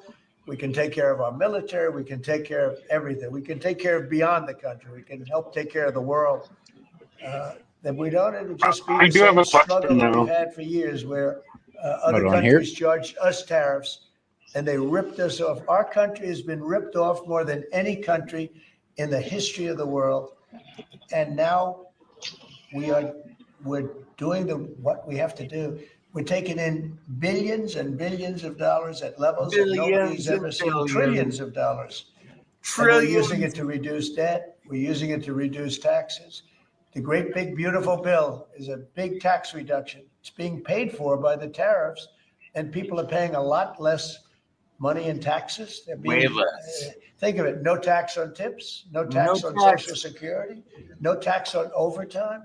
No. It's an unbelievable phenomenon. It really You know is. what? It's a golden Hold age. on. We're making it- Hold on. I think Your I mind need is to bring. Shut up. I think we need to bring some balance to the force then. Since Sid wants to go ultra right conservative, I guess I have to go ultra left liberal. I think we should kill the babies. We should kill the babies. We should let all of the illegals in and let them rape everybody and murder everybody, so that we have a society filled with nothing but foreigners. We need to get rid of this idea of American exceptionalism. We don't do anything good for anybody. Also, Bill Clinton didn't do nothing in the White House. Okay, does this loudmouth have a frog in his pocket? What do I keep hearing ribbit? And this guy sounds like an you're just Antifa a far left right. terrorist. I think someone needs to call the cops on this guy right now. never This listen to you. You know what? Someone should shoot you for your beliefs. Monty, careful, is the Monty. most wild. Look at this Antifa radical. Kick this guy, this This frog. He's got a peppy frog. I have literally stepped into the Twilight Zone when I have got Sid, MAGA Sid, and Liberal Monty, bro. I have stepped in the Twilight Zone, guys. Okay, I do have a question though. All right, what's up? It's just me Okay, and Maynard. why are we unwilling to join forces with Trump on supporting Israel fully? No. We should nuke Israel tomorrow. They're the problem with everything in the world. We should kill all of the people. Okay, this guy is starting to break TOS, dude. He's gonna get you banned. He's gonna get you banned. Yep, I agree with it. No. I'm liberal, Monty. No consequences happen to the liberals. Only the conservatives.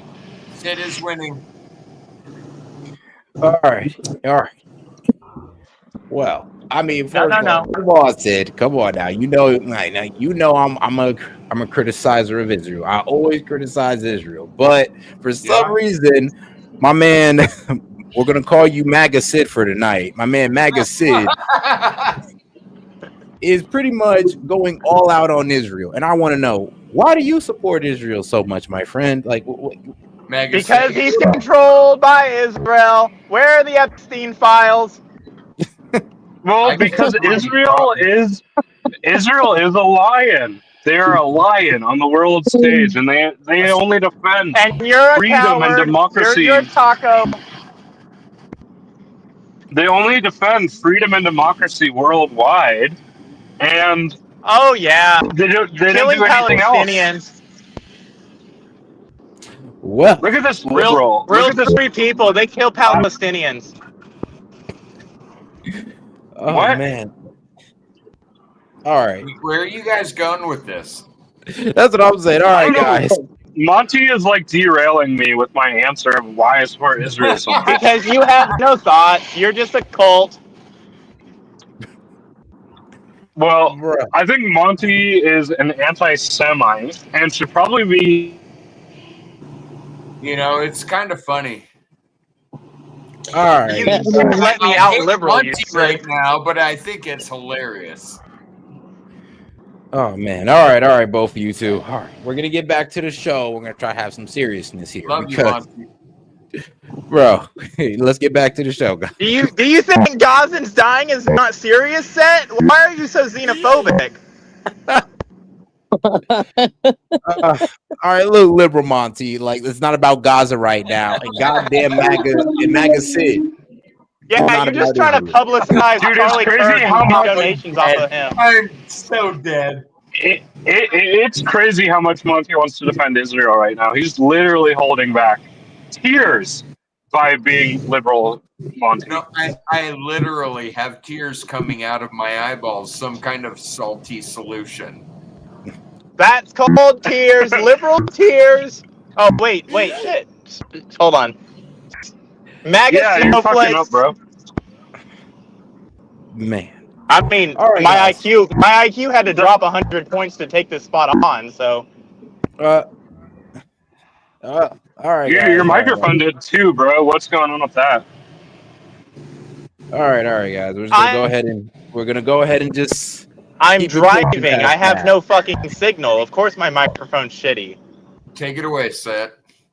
All right, guys. Let's get back to it, because, I mean, that was freaking hilarious. But all right, that's racist. Charged us tariffs, and they ripped us off. Our country has been ripped off more than any country in the history of the world, and now we're doing what we have to do. We're taking in billions and billions of dollars at levels that nobody has ever seen, Billions. trillions of dollars. And we're using it to reduce debt. We're using it to reduce taxes.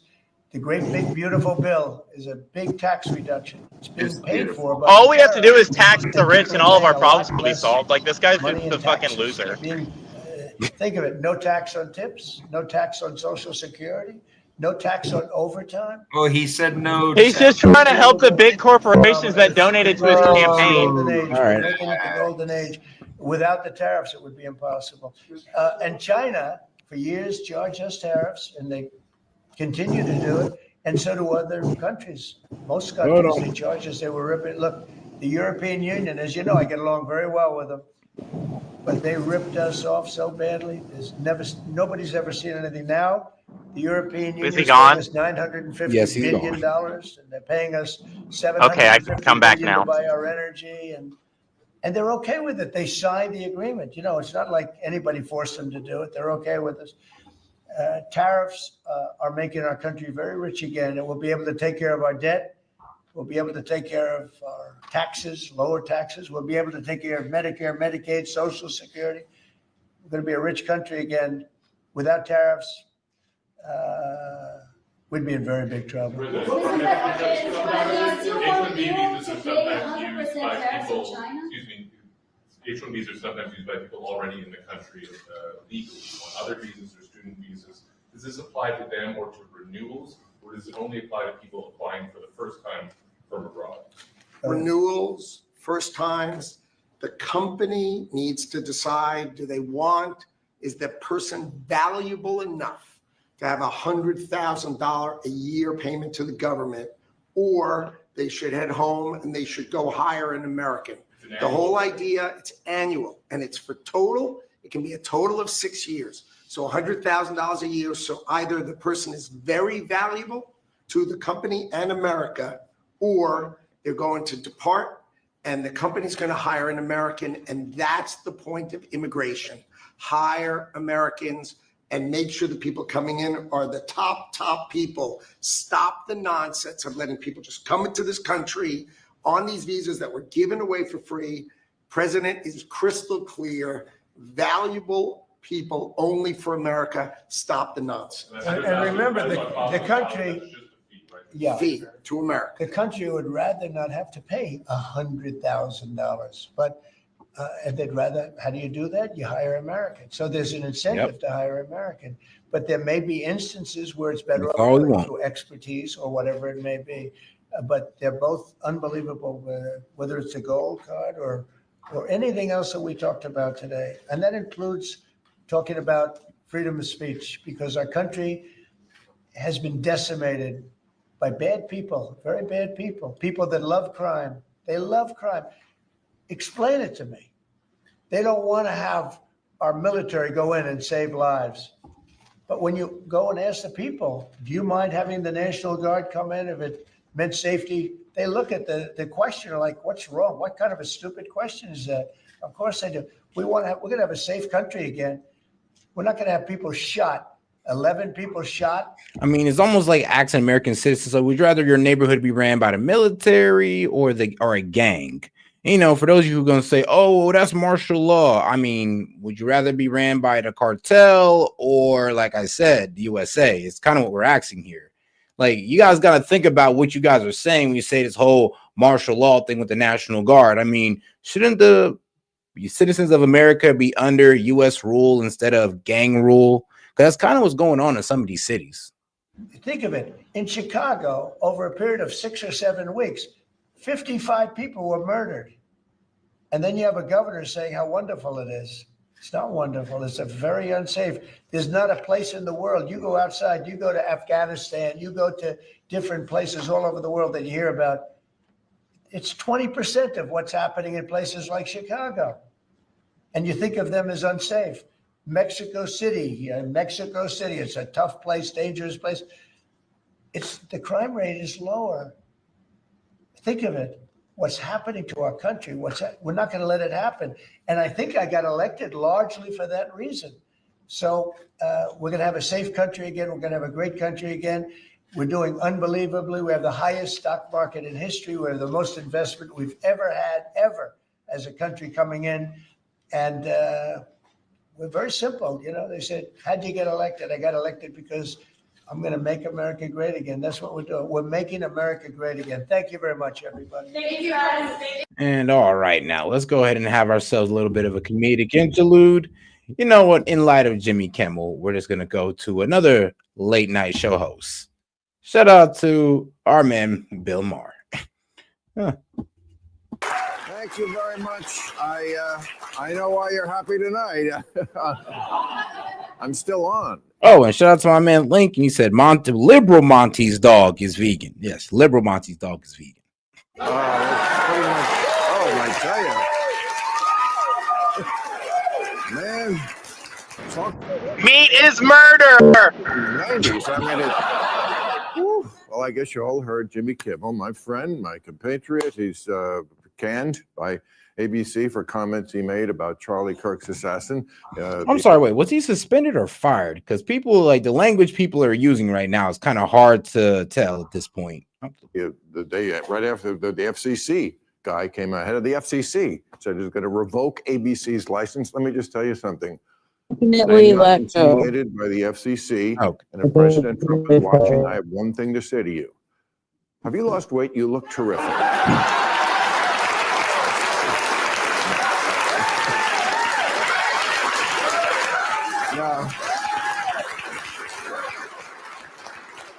No, that's not me and never will be. And we're gonna get to all of it. But I think life is fucking weird. It was 24 years to the day that I made comments on ABC that got me canceled from that network, and Jimmy Kimmel took my slot. Did you know that? At Politically Incorrect? Oh yes, I got canceled before cancel even had a culture. Bill Maher has said some very wild things in the past. Show the headline. Yeah, this is on my wall from the Variety. White House keeps heat on ABC's Maher. This shit ain't new.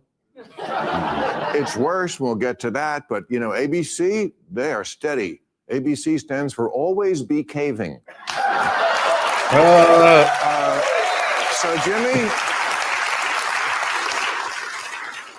Jimmy, pal, I am with you. I support you. And on the bright side, you don't have to pretend anymore that you like Disneyland. That was always a great part of it for me when I got my ass canned over there. But I mean, this intimidation on the right is just so hypocritical. I mean, everyone is scared now, and they're all trying to kowtow. Good Morning America is now changing its name to Good Morning America, even the scum who didn't vote for Trump. I mean, listen to this. Next year, the Golden Bachelor is Rudy Giuliani. I mean, no, I'm telling you, everybody's scared. Wolf Blitzer is broadcasting live from the capitulation room. And the FCC says they're going to go after maybe next the View. They got a new show lined up. It's going to be great. It's called Morning Wood with James Wood. Laying in on him. And but I got to say, and I'm friendly with the ladies on the View, but they didn't say anything about this week. Nothing. You know, because it's never been their thing to weigh in on the issues. It's just, you know, it's just an upbeat party show. That's why they hired people named Joy and Sonny and Whoopi.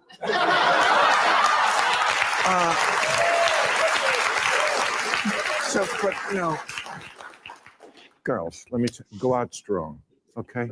It won't kill you. I promise. It's happened to me, and I may go out after this show. We don't know. We don't know. And, you know, Jimmy, look, I don't think what he said was exactly right. I don't. We don't agree on that.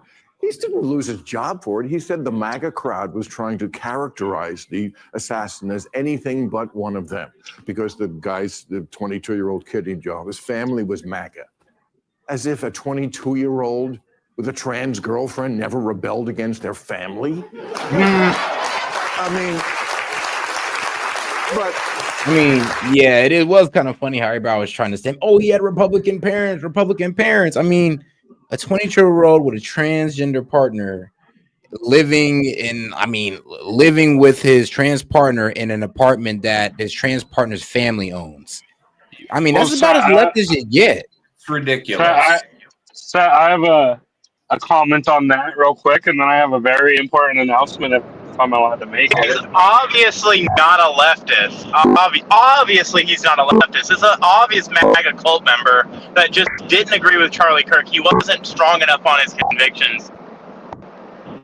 Yeah. All right. Well, I mean, the fact of the matter is we really don't care who your partner is, but if your ideology is written on your bullets, please.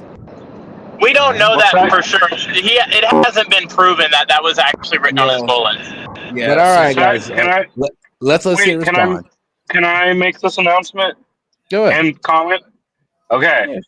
First of all, we all know gripers love femboys and trans girls. So we can't rule that out yet. Yeah. No. Graper. Yeah, Nick Fuentes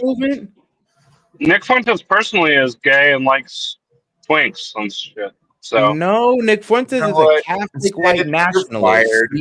The man's all about procreating with white people and reestablishing the right race and Catholic authoritarianism. Well, I will send you a video of him. I will send you a video of him with a cat. You messed up. You were trying. Hold on. I will send you a video on Discord of him with a cat boy, and you can tell me if you change your mind or not. But it's not. Fuentes is not gay, bro. It's not pornographic. He does not deal with furries. I will send you the evidence. But anyway, my announcement that I wanted to make this whole time was I ditched stream earlier because I was getting a phone call. Turned out it was Brandon Carr of the FCC fame, and he was telling me that Monty is being targeted right now and is going to be taken off the airwaves very soon. And I think we're all glad to hear that. Yeah, according to S.E.T Media's affiliates, you're right. You're right, the affiliates. Joke's on you, I don't even need to be here. He said he had a terrible microphone, he had terrible jokes, and he just wasn't talented. So it's about time. It's about time someone finally took Monty down, and I just applaud it, and I hope we all can. You're attacking my free speech! All right, well, I'm glad you made that announcement. Look at that liberal bitch, dude. I'm dead. Oh, man, you guys are all right now. I'm not even going to lie. But all right, guys. You're a Nazi fascist! Something about you. I didn't know that either. And I hate to do this. I'm tipping the end of the show, which I work so hard on to keep a secret from the rest of the show. But it's too relevant. What I'm talking about at the end, I'm going to have to say now, which is that it is a fool's errand to try to say that these nuts who do these things are any team. Jimmy's wrong, I think, to put him in one team. But, you know. Nah, I ain't going to lie to this. Wait, I wonder if Sid was serious about the whole Nick Fuentes and femboy thing. Because if y'all actually think that, you guys are delusional. Oh yeah, I mean, you don't know the lore, Set. You don't know the lore. Nick Fuentes is he's gay, bro. I'll prove it to you. I'll send you the Discord. I'll send it to you in Discord. I will. So you know Nick Fuentes is a virgin, right? According to him. Dog. Know it. All right. I mean, if y'all want to believe delusional BS, this guy go ahead, is dog. a critic of Trump. Go ahead. This guy's a critic of Trump. I'm about to take him down, and you need to start taking him down with me, okay? Dog, well, you quit being homophobic. Nick Fuentes, a white nationalist, who's Christian, who's a Catholic, is into femboys. I think we've reached the level of illusion that I can no longer get you guys back from. There have been gay elected Republicans that have been caught with I just joined Antifa. Gay escorts. I can't believe. No, what? No, bro. I can't believe y'all actually trying to sell this. I'm not even gonna lie. There have been Republicans that are totally against gay marriage, totally against all this LGBTQ stuff, that have been caught fucking male prostitutes. It happens all the time. It's not crazy. Bro. We know there are gay people in the conservatives, but the whole but I'm talking about closeted ones. Bro, of course. Come on. You're so bigoted. Why do we allow this guy to speak and breathe oxygen? Like, that's a conservative thing. You in the closet and there you go. It's like, is Monty in a war zone right now? Is this motherfucker in Ukraine? Every time he talks, it's like fucking nuts. Do you understand the concept of a cellular signal versus Wi-Fi, my guy? Probably not, because you're educated. I don't. I am mega, so I might not. It sounds like fucking R2-2. You keep farting and burping and beeping. I'm sorry, I don't have a good signal. No, I'm sorry. Monty, you sound fine. I was talking about Sid. Oh. Who, my voice? I'm getting another call from the FCC. I'll be right back. No, is it? Sid knows he's not that important. I mean, Jimmy has every right to be wrong, but look at this guy. He was doing porn video games with furries. He was on a game called Furry Shades of Gay 3. Oh, God. And that's supposed to, I'm like, that's a conservative? Like, if you say he was on Call of Duty or something, even Fortnite, maybe, but furries, guys, he's playing sex furry games. I mean, really, I mean, gonna lie, you're really far down the perverted rabbit hole if you're out here playing games like that. Like, I don't even know how you reached that level. I don't know how you got there, my friend, but I really don't. I honestly want, like, bro, how did you just get from just watching porn to furries? Hey, and at that case, did you have an animal at your house that you had sexual relations with? But hey, hold on. Hey, Seth. Yeah, what's up? As your West Coast correspondent, I'm gonna need a mic because apparently my mic sounds horrible. Hey, man, you know, I'm gonna see if I can hook you up. Down, guys. Okay, in the chat. I mean, if they're really gonna try to sell this as a Nick Fuentes thing, he's a graper and they like furries. Oh man, this is gonna be too funny. But why? This kid is in his basement with VR goggles on, getting virtually ass fucked by a cartoon wombat. And you're gonna put politics into this?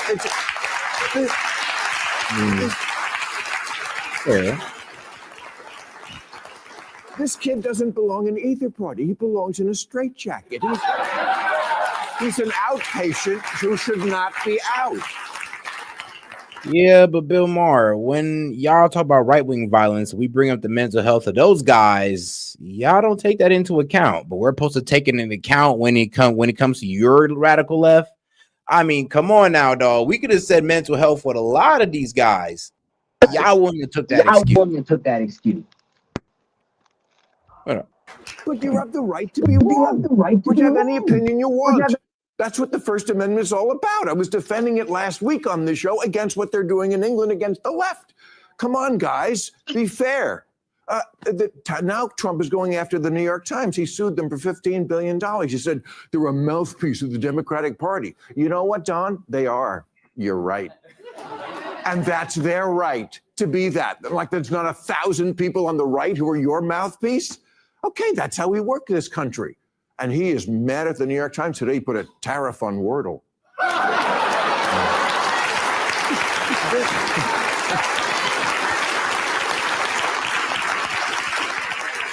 But, you know, we can't go down this road, guys. We really can't. I mean, today Trump said he was designated Antifa a major terrorist organization, and they were shocked. They said, we're organized? They're not. There is no organization. Antifa is a broad designation with no identifiable leader and no observable plan, like the Democrats. Yeah, because they're not investigated. That's the problem. That's why we don't know nothing about Antifa. No, I mean, no. Antifa rescues cats out of the trees, guys. They're doing nothing but fighting for people's rights and trying to stop fascism from growing in America.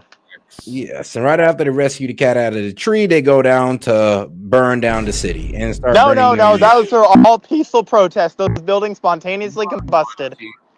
Spontaneous. Spontaneous combusted. Okay, that's fine.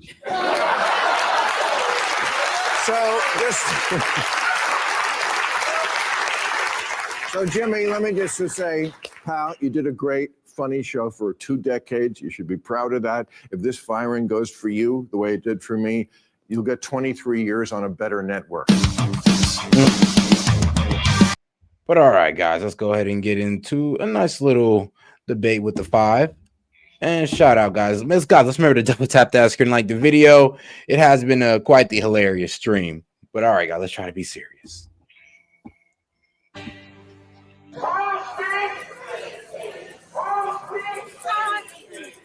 Bring back Jimmy! Bring back Jimmy!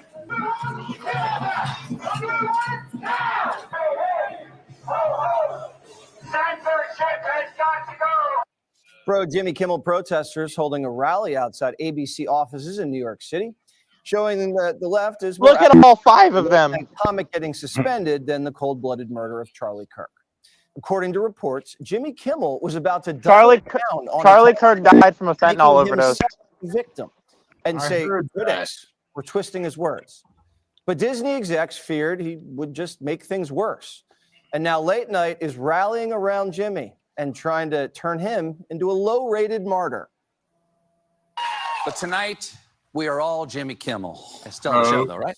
Kimmel was suspended by ABC after pressure from the FCC, leaving everyone thinking WTF. I've always admired and respected Mr. Trump. And if you've ever seen me say anything negative about him, that's just AI. We have another fun, hilarious, administration compliant show. What are you doing? Shut up. Blow this press. And Democrats are continuing their collective freakout. Tampon, who had a COVID snitch line, says Kimmel's suspension proves we're living in North Korea. Ever wondered how democracy dies? You're witnessing it. It's one of the most outrageous affronts on this. This is North Korea style stuff. If Congress is willing to say, I agree. You know, so funny. They're trying to say that, oh, you can't criticize Trump, but you know, Kimmel didn't get kicked off for criticizing Trump. It was all about the whole insensitive comments about Charlie Kirk. So it's funny how y'all trying to make this. No. They're both fascist and authoritarian wannabes. They're grouped in the same people. They're all evil people, and they deserve what they get. I'm actually upset that they didn't get the orange guy. Whoa, okay, and that's a word from Liberal Monty. we're going to completely abdicate even its most important power. And what is left to constrain a runaway presidency, and in particular presidency that is heading more and more towards dictatorship? It's unacceptable, it's unconscionable, and it's un-American. Meanwhile, on Capitol Hill, House passes a resolution honoring Charlie Kirk, and 58 Democrats voted against it, including AOC, who used her floor speech to smear Kirk. His rhetoric and beliefs were ignorant, uneducated, and sought to disenfranchise millions. Yeah, but you didn't want to go talk and debate that, man. So I would say what you're saying is uneducated. You didn't really know the man's stances. And then you took this time to say this in front of Congress is wild. Wild, sis. I mean, this was not the time, but hey, go ahead. Ignorant, uneducated, and sought to disenfranchise millions of Americans. Far from the working tirelessly to promote unity, unquote, asserted by the majority in this resolution.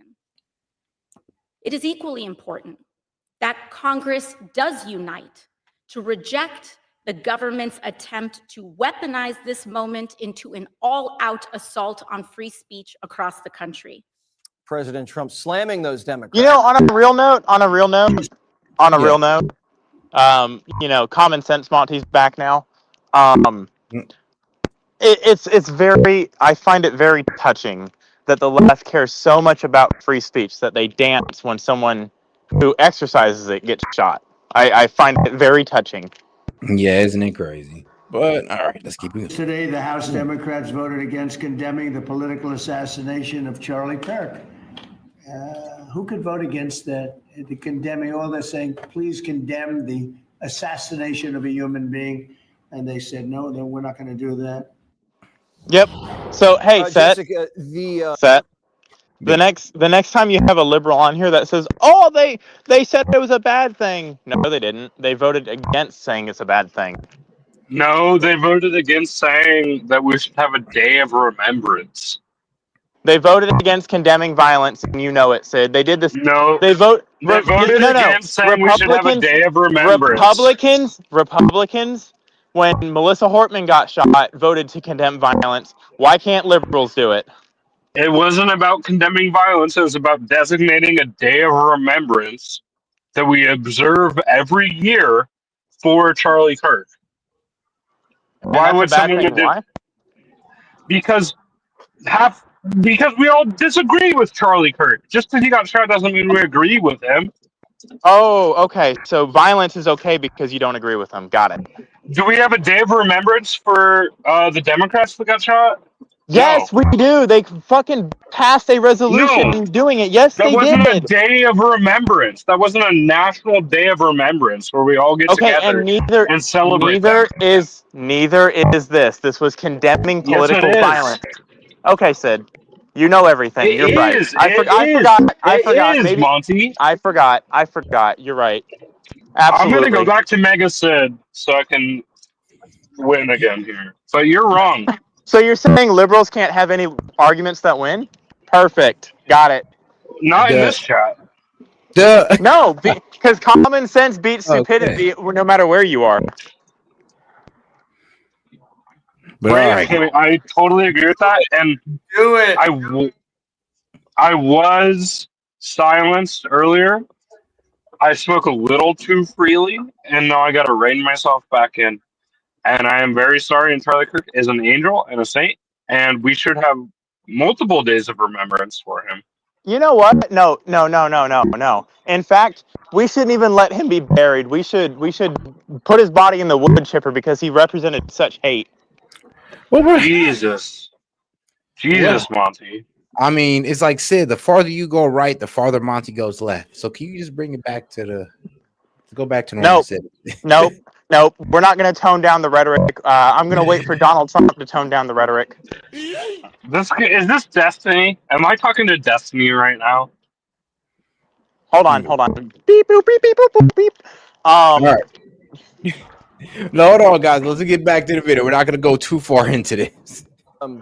The Kimmel situation. Have you seen a lot of people really that upset about it? I don't see any big rallies in the streets or massive protests anywhere. Just seems like the media is more upset than anybody. Well, the media and politicians and as they have a right to be, they're better than us. Of the nation's biggest paper, including the Wall Street Journal, that wrote Mr. Kimmel's words were only moderately offensive. We want to be clear that none of this justifies the right's resort to regulatory censorship.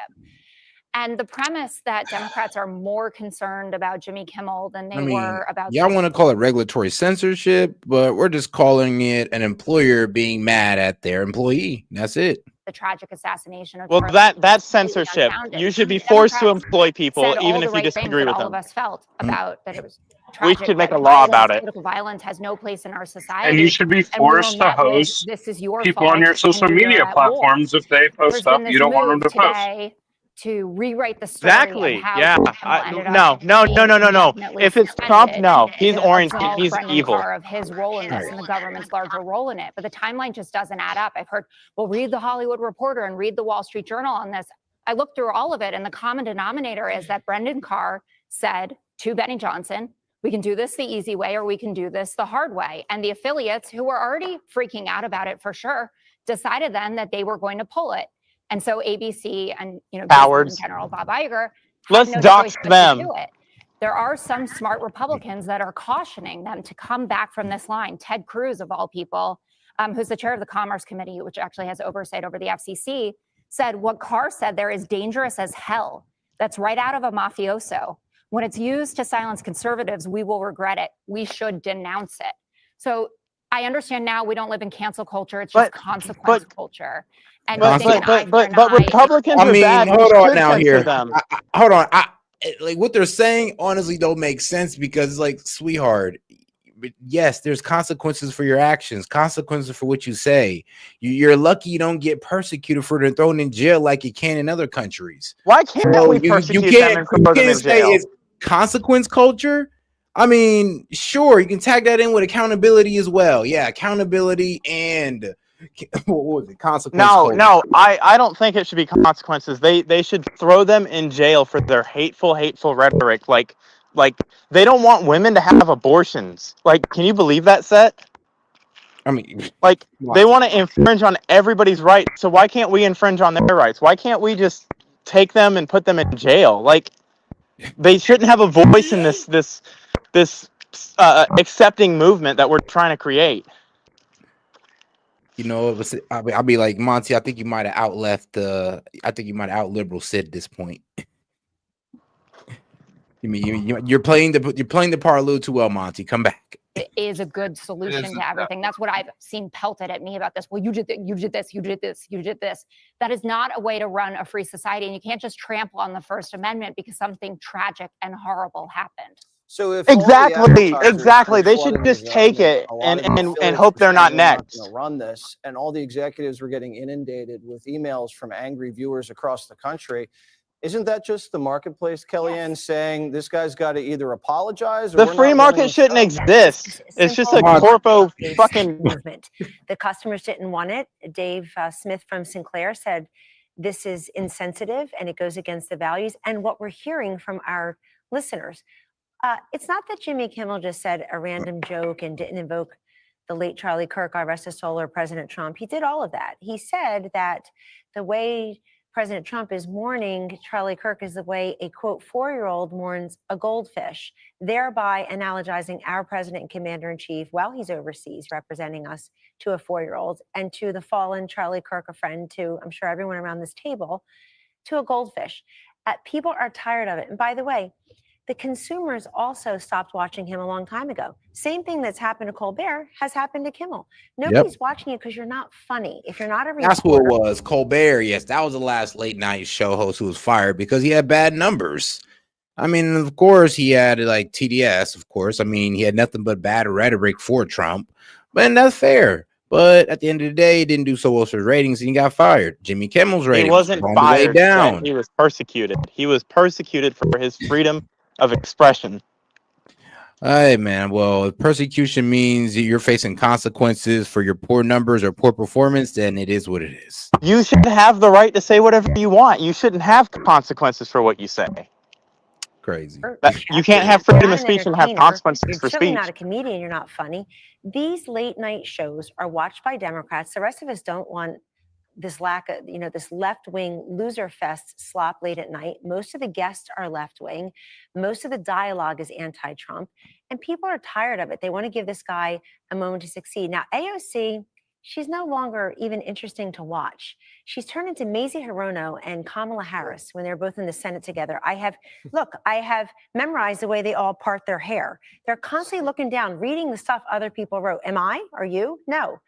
They can't. She's reading that for the first time, something that a staffer wrote for her.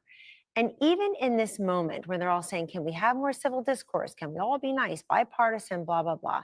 They can't just say yes to a resolution that honors the life and legacy that someone who built his career on civil discourse, on open dialogue, on allowing people to challenge him and prove him wrong. They can't even do that. They can't condemn the killer. And Jessica, this all started for a very simple reason. Kimmel lied. He lied on behalf of ABC and Disney. Free Tyler Robinson is, quote, one of us, meaning one of MAGA. This guy is like Kimmel, twisted, ignorant. Now, to be fair to Kimmel, we're not sure if he intentionally lied. We're not sure, but that's what they're saying. He spoke the truth. That guy was a MAGA supporter. But here's the thing. Kimmel did come on TV and pretty much say, like, hey, nah, what I say is facts because I have a team here who fact checks everything. So when I come out here, I'm not just shooting at the hip. He pretty much said that. So he didn't really, he kind of shot himself in the foot with that statement, because now it leads me to believe that, okay, well, that means you truly believe what you were saying was true. And I mean, let's be honest, if you got all the facts, that means they laid all the facts out before you. You seen all the messages and you still said it was MAGA.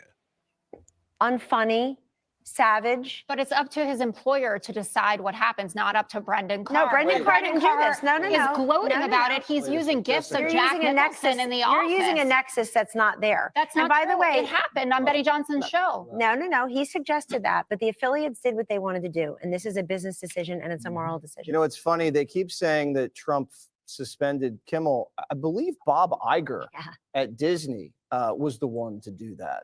If they should be mad, they should be mad at Bob Iger. And that's right. That's why it's so laughable to me that this is anything other than an employee-employer dispute. That one If you're so mad, like, unsubscribe to your Disney Plus subscription. There you go. should see is inarguably an employee that has misbehaved. We all remember Deflategate. We all remember Tom Brady and everyone's freakouts about the suspensions, but that's an actual union contract that dictated per precedence that yes, there's accountability and there's a certain sentencing that occurs when an employee misbehaves.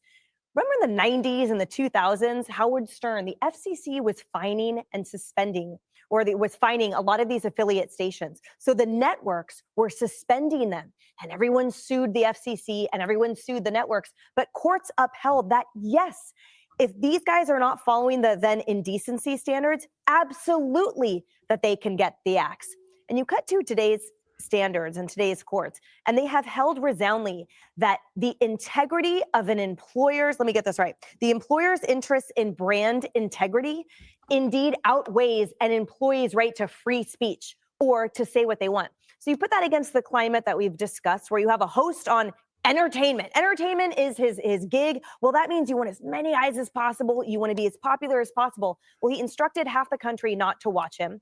His ratings absolutely plummeted when people took him at his word and also found him unfunny.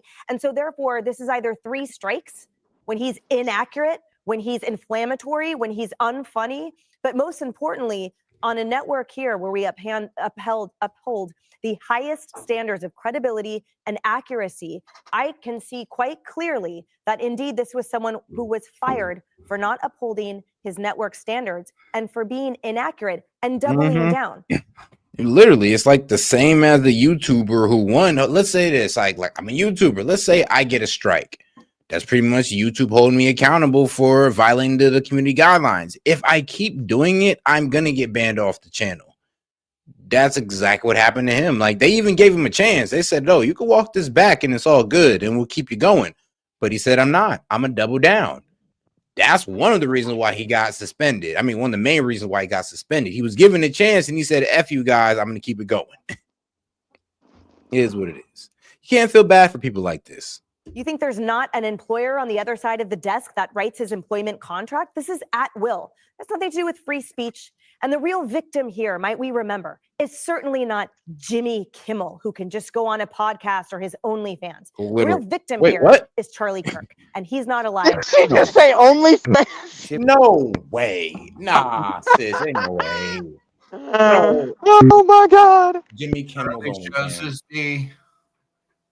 Have I brought balance to the force? Let's see. Declines. Brought balance in the force. Bro, there's no way. Oh, nah, I don't see nothing on it. I don't know about that OnlyFans comment. No, she's being sarcastic, but oh no, I thought it was a joke. You never know, bro. You never know. Okay, you never know out here in these streets. But here's the thing. Here's in all honesty, Set, and I don't care if Sid comes back. I will come back to reality and come back to common sense. He's not barred from being on TV again. He's not barred from anything. He got fired, and the left wants to distract from the murder of a great man, and that's all that this is about. So if you engage in the argument about free speech, You're distracting from. You're giving them what they want. They want to distract from the heinous act that someone on their side did. Because it's too much. It's like a toddler that shits their pants. They're embarrassed about it, so they go try to hide.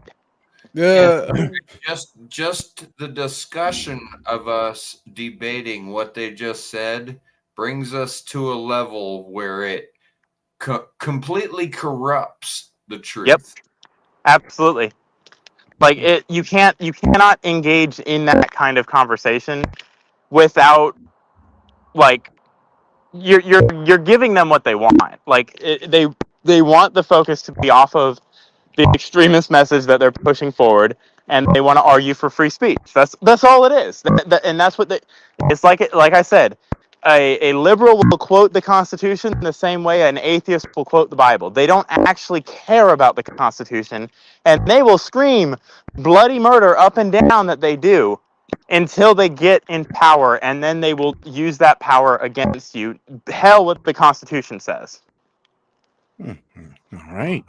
Me Kimmel OnlyFans. Yeah, I didn't know about that. Provocative. There's always a niche. There's no guarantee for free speech or misinformation or hate speech. That's Tim Waltz. This is a matter of corporate responsibility. Twitter should be held accountable and shut down. That's Kamala Harris. And this is gold. I believe that when it comes to broadcast television like Fox News, these are subject to federal regulation in terms of what's allowed on air and what isn't. That's AOC. Are you asking me, do I think Jimmy Kimmel should be taken off air for making really bad jokes about something that's sensitive to me? No. Am I going to shed a tear for him? No more than I did for the American citizen terrorists that Barack Obama droned dead. Sometimes common sense prevails. Sometimes you go too far. We're going to have a legal, ethical conversation right now. Okay, but that standard doesn't apply all the time.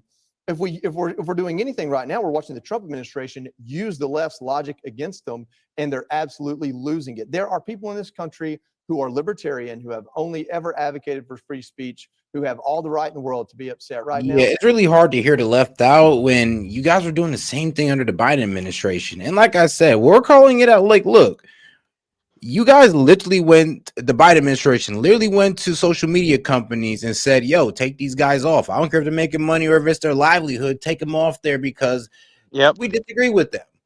And you guys are okay with that. And we were quiet about it. We didn't get up in arms and go riot in the streets and say, I am Tucker but here's the thing, Carlson. Monty, here's the worst part about it. They did this to your average content creator. You take YouTube, TikTok, Facebook, they're done.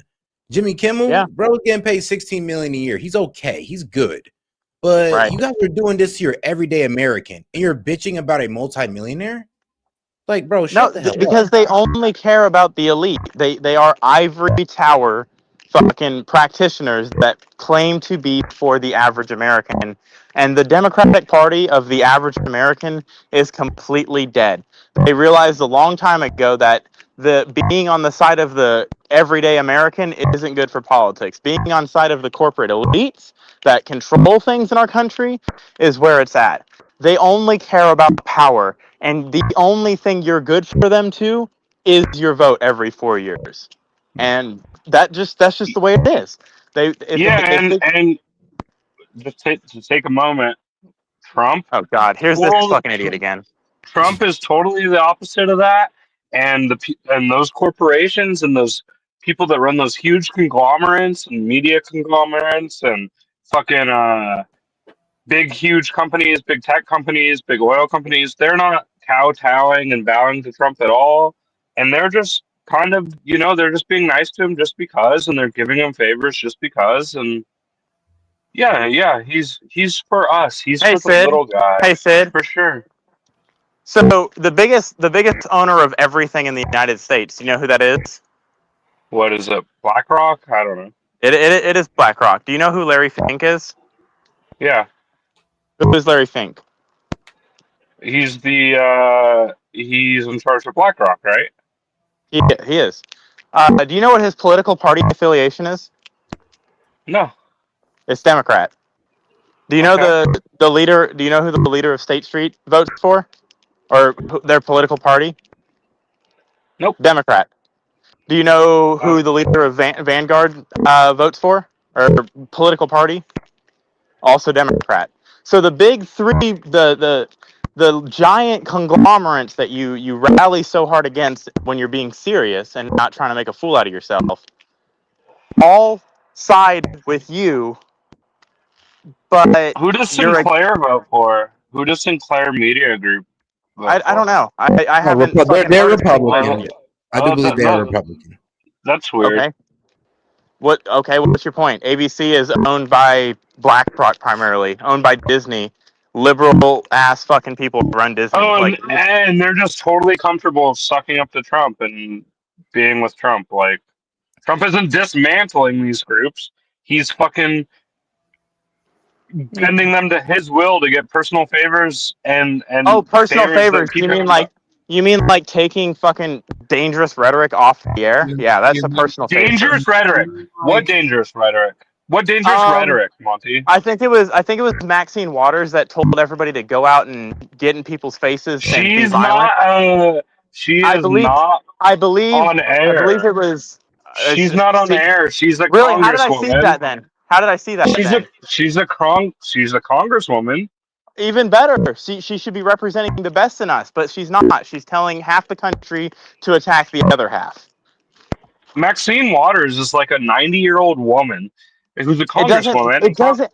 And So she's Congress irrelevant? people have Congress people have speech and debate, and that's like an even more profound free speech than we as citizens have. Got and you. So you're so they should be- misrepresenting what she said completely. Really? I mean, really? people on the Really? people on the I'm right, misrepresenting it. You want to play the clip set? You want to play the clip? Well, hold on, guys. Play the whole clip because it gets even worse than what I just said, but I was toning it down. Oh yeah, it was so scary. It was so scary. He saw this 90-year-old woman say something, and he fucking was shaking in his boots. I bet, huh? Okay. So, hold on now. She or did when say active that- threat. She did. Now, think about it. Maxine Water did advocate for violence against right wingers, but if City, you want to downplay What did she it, say? What did she say? we should walk up to them and punch them in the face. We should, if they have a red hat on, we want to make them feel uncomfortable in their space. You should walk up to them and yell in their face. Make them feel uncomfortable. Make them feel like they are. And she said that into a crowd of people. Are you not allowed to make people feel uncomfortable? According to you, no.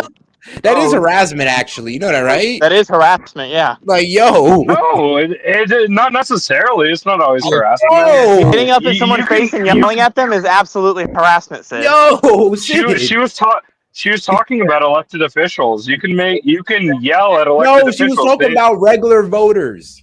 That's Go not up true. to anybody in a red hat. That's literally what she said. Okay. If you see them at a gasoline station or a supermarket, get out and yell. Make your voice heard. Make them feel uncomfortable. Yep. That's talking about politicians. I'm gonna have to throw away all my Maxine Waters posters now, and my Maxine Waters hat, and my Maxine Waters mug. And I'm gonna have to stop going to Maxine Waters rallies. Sid, shut up for 2 seconds. Damn, you got fucking 2 ears in one mouth for a reason. Shut up. It's not just Maxine Waters. It's AOC. It's Mamdani. Well, okay. What did AOC? What did Mamdani say? What did they say? Oh my fucking god! Do you want me to pull up fucking each split? Prisons anymore. Yeah, I do. I do want you to. Mondami doesn't want prisons. All right, guys. We're gonna get back to it, and let's get into Gutfield. You know what? Since we're talking about late night hosts.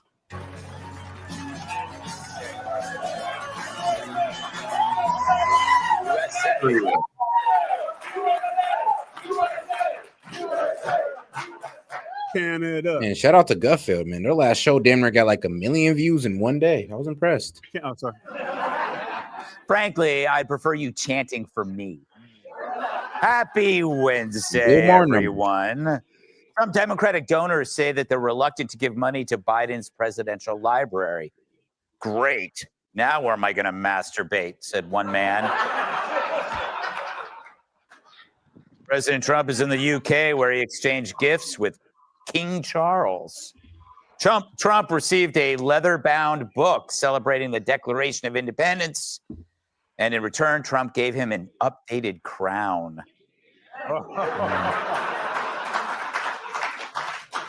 Tim Walz has announced that he'll seek a third term as Minnesota governor. Hey, Seth. Yeah, I know. Wasn't it Johnny Depp that asked when the last time an actor assassinated a president? Yes, it was. Fucking, there was another chick that said she thought awful lot about blowing up the White House. Were you supposed to be looking something up? What? Do you control me, Sid? You said you would find me the fucking AOC and Mom Donnie quotes. What are they, bro? I can't, dude. But all right, guys, let's go ahead and keep it going. What? what I Words you thought. could hear the chants of 4 more years from local arsonists. That's the problem, Sid. Yeah. A Nevada state senator who police found passed out at a traffic light was arrested for suspicion of DUI. The cops stopped the Democrat before he did any major damage, like voting. Political. Hey, Seth. An MSNBC reporter who is considered a disinformation Did you know that you expert can be banned for hosting somebody that's driving? Wait, what? Yeah, if somebody's driving and talking to you on live, that's a bannable offense. No, it's not. Yeah, it is. No, it's not, because I'm using a hands-free device and I'm not on camera. So try again. That has nothing to do with it. That has nothing to do with it. You don't know YouTube TOS. So now you're just trying to silence people you disagree with. Typical fucking leftist. Oh yeah. Tell me about how I'm trying to do that. Well, trust me, guys. If anybody knows about YouTube terms of services, it's me. Hold on. So who's driving, you dumbass? You are. You said you were. Really? I'm driving? Hold on. You said you said you were on a highway. Are you laying on the side of it, or are you driving? Does it look like I'm driving? I guess I'm driving the Lamborghinis. Look at that. There's the Murcielago and there's the Aventador. I'm done. You're just walking on a highway? No, you idiot. I'm not driving. That's why I'm on live. I'm fucking pulled over right now. Okay. I heard you earlier say you were on like the biggest highway in America and you could show your live or your screen or whatever, but maybe that's wrong. So what are you getting at, Sid? Are you just trying to silence voices you disagree with because you can't debate them logically? No, I'd never do something like the chairman of the FCC. I'd never do something like that. I was just Who is the FCC debating? Who is the FCC debating? Nobody. They just silence them. Oh, so he just silences people that he's not even debating with. Got it. Yep, he does. So, okay, bud. I mean, when you pass it off so simple, I guess Disney is the FCC now. Nope. Brennan Carr is, and he said we could do this the easy way or the hard way, and you could have these conglomerates like Nexstar and Sinclair go to Disney and ABC and say, "Hey, fire Kimmel," or we can take away their license. Good. And you know what? They did it. Kimmel should be fired. Good. Yeah. And you know what? You can get banned if you are hosting people that are driving while they talk to you, Set. Just so you know. No, you can't. No, you can't. Yeah, you can. You know why he can't? Because I am not on a YouTube platform. I am on StreamYard. Hold on, guys. This is not really debatable, but I don't know where you got that from, brother. But he's just making shit up because he doesn't like. No, that's true. You can't drive and be talking. If on you YouTube are live show. streaming, I am not live streaming, dum dum. But he would be platforming somebody on a live stream that is driving. That's completely okay. Nowhere in the show me in the terms of service. Send the same screenshot. thing. That's the same thing. Find it in the terms of service. Find it in the terms of service, or shut the fuck up. Monty, I have seen people get banned for this. I've personally seen people get banned for the same thing. So find me where it says in the YouTube terms of service. I have personally seen people get banned for the same So thing. you don't know what you're talking about. You just think you do. No, I have personally seen people get banned for hosting somebody in call-ins that is driving. No, that's wrong. No, you haven't. You're wrong. I have. As usual. I have. As usual. I don't I've care what seen you've it. seen. You're a liar. You're a liar. Why should anybody believe you? I'm I not mean, you don't lying, gotta and why? lie, bro. I'm not lying, and why are you so defensive if you're not driving? Bro, what is this? That is hilarious. But all right, guys, let's go ahead and. Do you see it? Hey, Set, I just want to make sure that I'm not crazy. Because Sid knows better than I do. Am I driving? Or All is right, this guys, is we're this a gonna parking go lot? ahead and move on from I guess Sid's delusional claim. But Oh, all bro, right, he let's pulled go. over.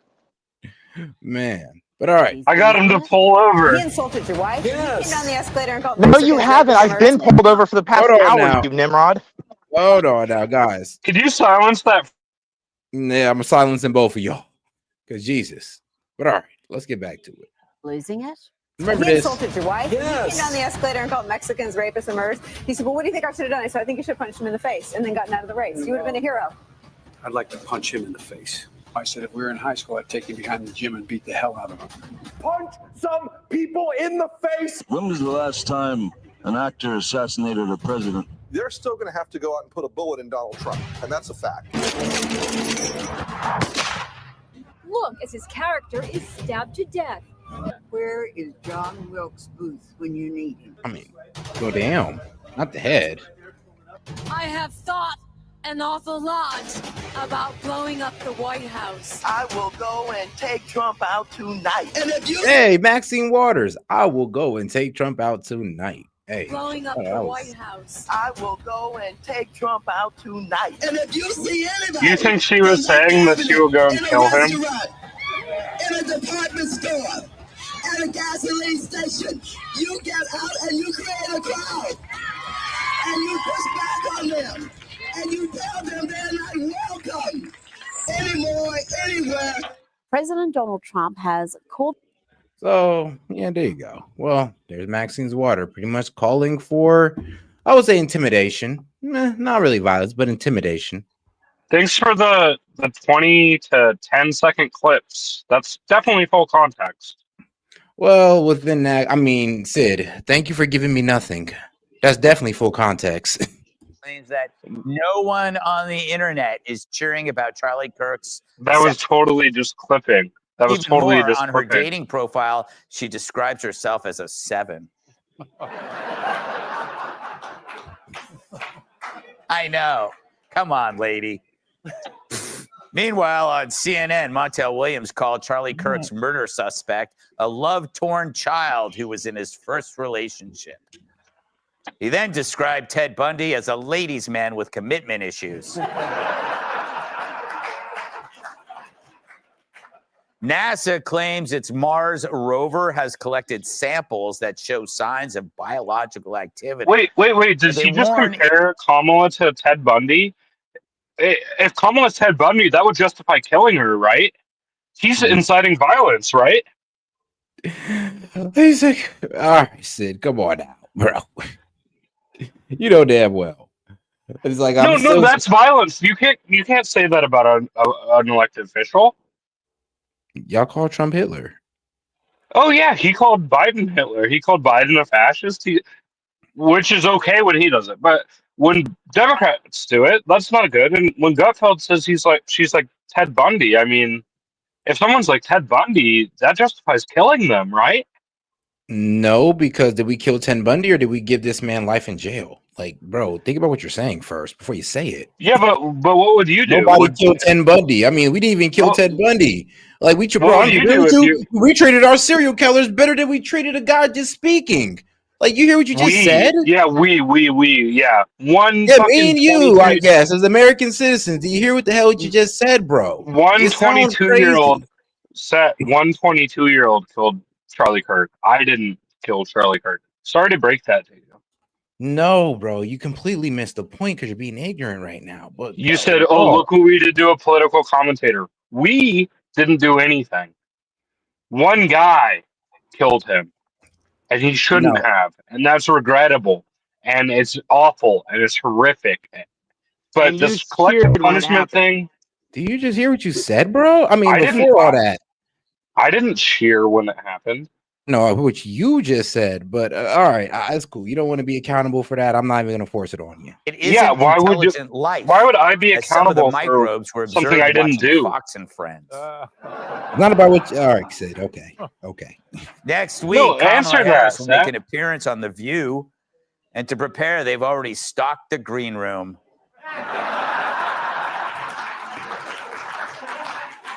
And finally, prosecutors are seeking the death penalty for Kirk's alleged killer via firing squad. Yeah. You know, they say it's far more humane than the gas chamber, otherwise known as Jerry Nadler's office. Fart him to death. That's what I say. So even after a national tragedy, the media picks Why up are you guys right where they laughing? left off. They somehow found empathy for a coward who pulls the trigger. Oh, because Sid. Sometimes you're just such a clown. It's just too funny. No, why Oh, aren't you man. laughing at Gutfeld? Like, this is fucking Oh, comedic but I genius. was laughing at both, but I was mostly laughing at your idiotic statements, to be quite honest. No, you didn't. You weren't laughing. You guys were not laughing at Gutfeld. We were sitting here in silence. The Sid, whole how you time. gonna tell me my joy level? Man, Sid, calm down. I see you on screen. Sid, calm down. You're hilarious. Oh man, this guy. Oh, I let's see get you back on to stream, the. so I know if you're laughing or not. I'm like, damn, bro, I don't know. That's kind of I'm gonna be real with you. Staring at a man that long on stream. I mean, and you're looking at my face a little too long. You're supposed to be paying to the content, not how handsome You I am, just, Sid. you just called your whole audience gay. No, I called you gay for staring at me for too long. Well, the audience is staring at the screen trying to get the content. You're over here staring at me, wondering if I'm laughing, which is Hey, what's so wrong about but it's being gay, okay, bro. bro? I'm flattered, bro. If you think I'm that handsome to where you need to see if I'm smiling or not, and you care about me that much, I'll take it. I'll take the effect. No, we've just been sitting here in silence. Nobody's laughed once. But what's so wrong about being gay, dude? Like, I what if I mean, bro, was? and there's nothing wrong with it, Sid. But hey, just admit it though. If you're just going to check me out like this, I mean, just be upfront. You ain't got to hide. Why would I admit that? Are you interested? No, not really. But I like when people are direct and not just hide in the closet. To be honest. It sounds like you want me to say I'm attracted to you. I'm sorry, bro. I'm not. No, I'm good, Sid. I'm good. I already told you I don't swing that way. But the way your comments you're making is a bit. You're the I'll one be that real keeps with bringing you. up gayness and stuff. You made it about sexuality. Sid, you made it about looking at a man, wondering if staring long enough to know if I'm smiling or not. So, No, I was just saying. I see you. I see that you're not laughing, and I also don't hear any laughter from you or Monty, who I cannot see. So. Okay, Sid. Okay, well, I will instead of checking me out the entire time, just pay attention to the content. And if you have any questions or you have any comments, I'll be happy to hear it out. I'll check out Gutfeld. He's pretty hot. Yeah, all right. See, there you go. Father from 200 yards away. Let's start with ABC's Matt Gutman. God, I hope he didn't find the killer's text very touching in a way that many of us didn't expect. It was very touching in a way that I think many of us didn't expect. A very intimate portrait into this relationship between the suspect's roommate and the suspect himself, with him repeatedly calling his roommate who was transitioning, calling him my love, and I want to protect you, my love. Now that was hilarious how they try to well, you know what? Humanize him. Be like, what you mean? This is a loving guy who shot Charlie Kirk. It's just him and his loving transgender partner, and they're just so in love. It's touching, bro. Yeah, that wasn't really the right thing to say in that moment. But hey, guys, it was touching. It was just a beautiful love story that we're just missing out on. That Actually, was he really never said that. dumb But of that's him what to say, actually. See, I hey, agree. That was dumb of him. Gutman claims, glad we can agree, forgetting that he's covering a murder, not hosting an episode of The Bachelorette. But he couldn't stop there. Yes, So I do actually have a of someone who legitimate question. the attorney said not only. All right, sure. What's up? Have you seen any of the conspiracies, including coming from people like Steve Bannon, about Charlie Kirk's assassins' text messages being fake? Or like, yeah, or they know. Well, I don't think they said they were fake, but wait, Charlie Kirk's text messages or the assassin text messages? The assassins. Okay, yeah, they were trying to say that it was curated. That I mean, there was like certain messages missing or whatever. Well, Steve Bannon said it read like a bad script, and then what I've seen It is did. people saying like 22-year-olds don't talk like this. They don't refer to their car as a vehicle, and I thought it was a stretch. they wouldn't refer to like a cop car as a squad car, and he wouldn't know that they had done a full sweep, and he wouldn't know who they arrested instead of him while he was making his getaway. That's just what some of the conspiracy theorists are saying about it. And Wild speculation. I mean, come on now. He could have definitely known. I mean, he has a phone, and if his phone is connected to the internet, he probably got alerts all over that. Oh, Charlie Kirk is dead. Oh, we have this guy. And so, like, trust me, the same way we were getting the news, he was getting it fed to him the same way. yeah, but he did say that he when he was talking to his trans partner or whatever, he said, "Oh, they arrested some old guy," which we did know. But then he was like, "Oh, and somebody that was dressed in the same clothes as me," which we didn't even know what the second suspect was dressed like. Like, there was no reporting on that. So that is interesting. It is interesting that he was saying like referring to his car as a vehicle. Usually, only cops talk like that. And say, remember his dad is. I think his dad's an ex-cop. We got to remember that. No, it was his neighbor. It was his neighbor. Neighbor's an ex-cop. Well, then shoot. Wait, I think his dad is too. Like a sheriff. Actually. No, his dad was a sheriff. You fucking again. You don't have all the information. So no, I think it was. I think no. In the text message, I think it says that I'm going to turn myself in to my neighbor who worked in law enforcement. Nah, it was the dad. I think it was the dad who brought him to the minister that worked in law enforcement. They used to be an ex-marshal, in my belief. Yeah. No, he was a sheriff, and then that sheriff talked to a current. No, the dad's the sheriff. The minister that came in and helped talk to him, that was an ex-marshal. Could we actually look that up? Because sure, I don't know that that's accurate. The dad was a sheriff. He also called another sheriff who also was a minister and a chaplain for the sheriff's department. Okay, that could be the case. Freak. Okay, that could be the case. Freak. So.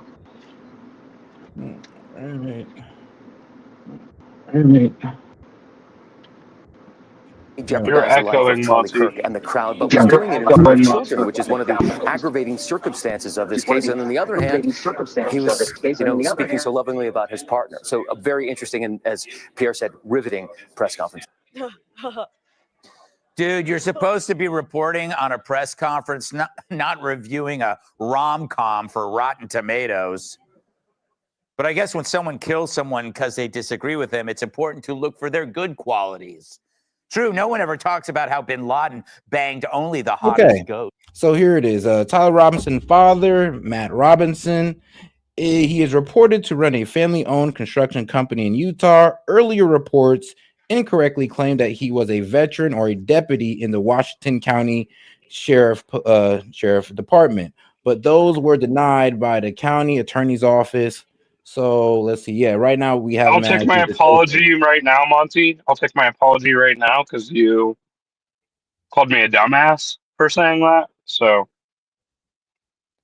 waiting on a family-owned construction company. Yep, you're right. It said it was reportedly incorrectly claimed that he was a veteran or a deputy.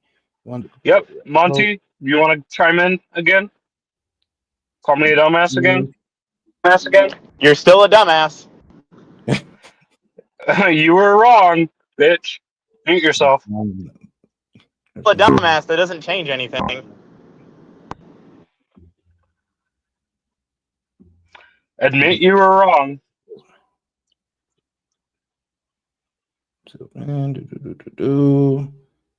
But yeah, it is what it is. But yeah, no, you're right. Tyler Robinson's father, he owned a construction company and he was not law enforcement. But I think you're right about the pastor being law enforcement. Yeah, thank you, Set. All right. Vindicated, totally vindicated. And you should see the letters Hitler wrote his mom. They had such cute nicknames for each other.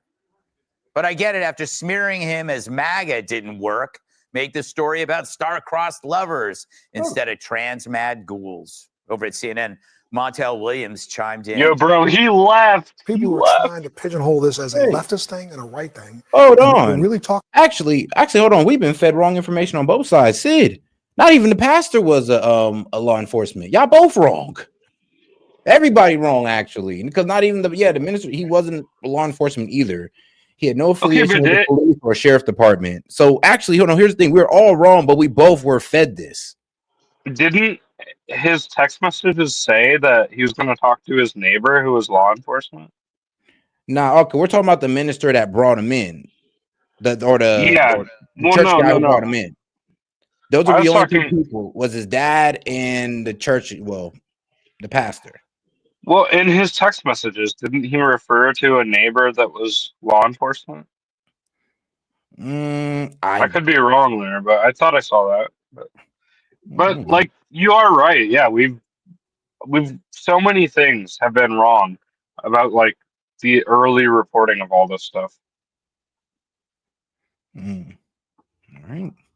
About hear me, because I'm going to throw you when I say this. We're talking about a love-torn child. I don't believe he was motivated politically. I think this was motivated emotionally. I think this was a emotionally stunted person who literally, when I say it this way, just hear me, tried to defend his significant other, not trying to defend some ideology. Oh, so clever. That may be Montel's worst judgment since he dated Kamala. Okay, then I got you. So, all right. So we're just gonna go ahead and clear this up right now. So the pastor, so his father called a youth pastor close to the family. The sources says the pastor and the Robinson family tried to calm him. The pastor, who is a court security officer, also called the U.S. Marshal Service. So that's where we got the whole U.S. Marshal from. But no, just a court security officer, pretty much is a U.S. Marshal Service. So that's where that came from. So he's not law enforcement, pretty much. So nobody was law enforcement. I mean, that is law enforcement, but I feel like I remember him saying like, "Oh, my neighbor or something is law enforcement," and you know that is a type of law enforcement. But let's see. Yep, you're right. Under the Department of Justice. Yep, you're right. It is a type of law enforcement. Yeah, I was wrong on that one. But to be honest, yeah, but since he was, off duty, he didn't have the right to arrest him, and he got other law enforcement involved. But you're right. So yeah, he was law enforcement. He was a U.S. Marshal. U.S. Marshal Service is a federal law enforcement agency under the Department of Justice. So yeah, they're used to track down and arrest fugitives wanted by federal courts, protect federal judges and courthouse and court staff. Okay, I know who he is. Okay, we know what he is. He's that guy in the court. Harris. Yeah, the bailiff. Okay.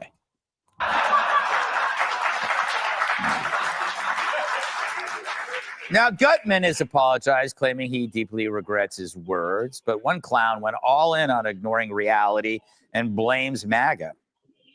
We had some new lows over the weekend with the MAGA gang desperately trying to characterize this kid who murdered Charlie Kirk as anything other than one of them and doing everything they can to score political points from it. Okay, wait, Seth. So MAGA is desperately trying. Is that false? What? MAGA trying to score political points?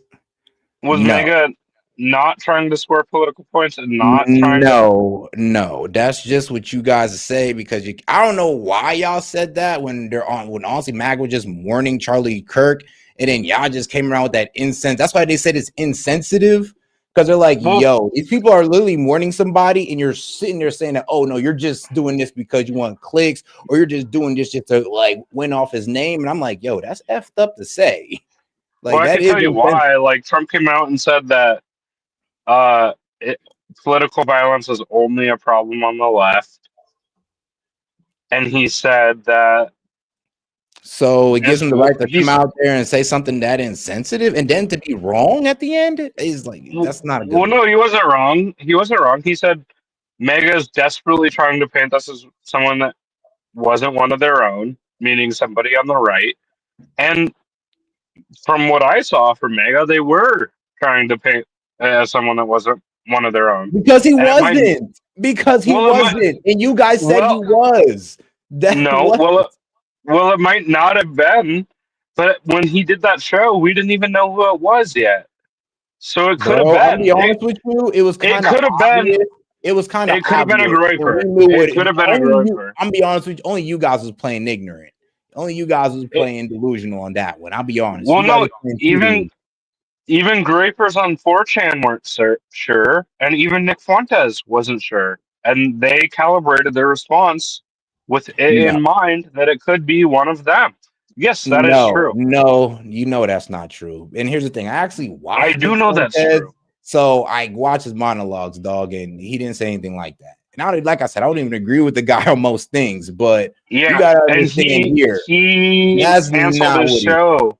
He No. canceled his show that day and only made a post. And I can show you the Groiper communities saying, "Oh, Nick is so fucked. This seems like a Groiper.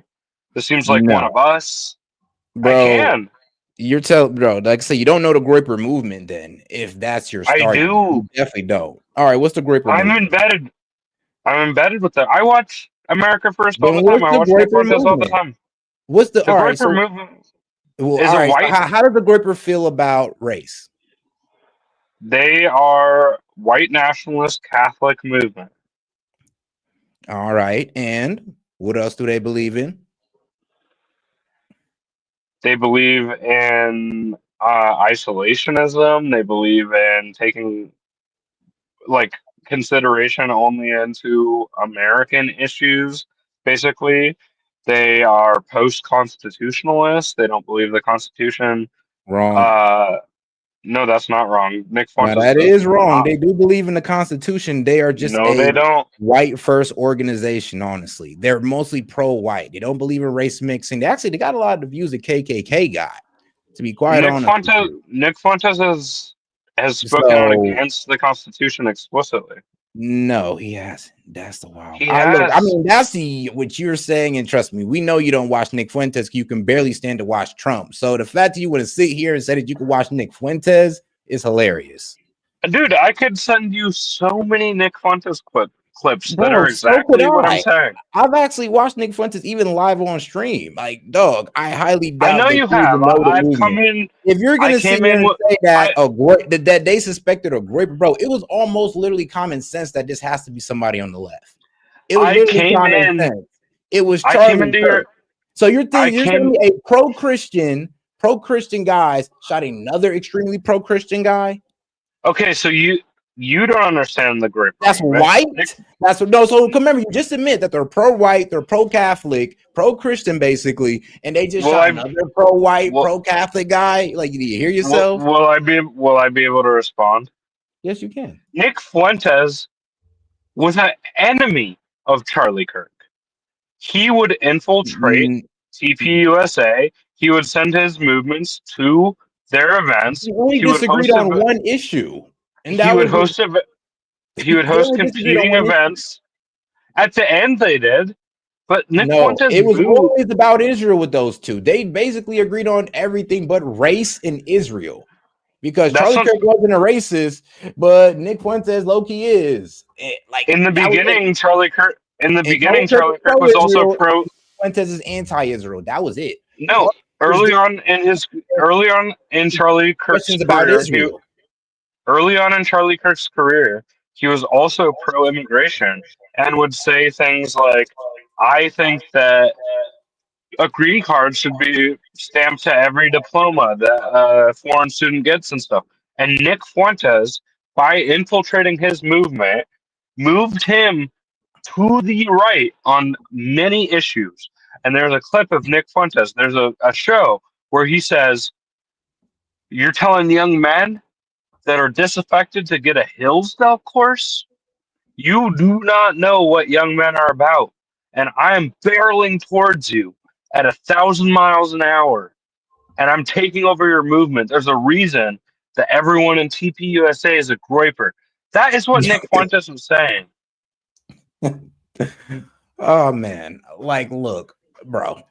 If you like, I'm gonna tell you this right now, dog. When people said it was a groiper, that was just the biggest reach and the biggest delusion ever. Because, like I said, these two are more aligned and opposed, and you're trying to take what they disagreed on and intensify it.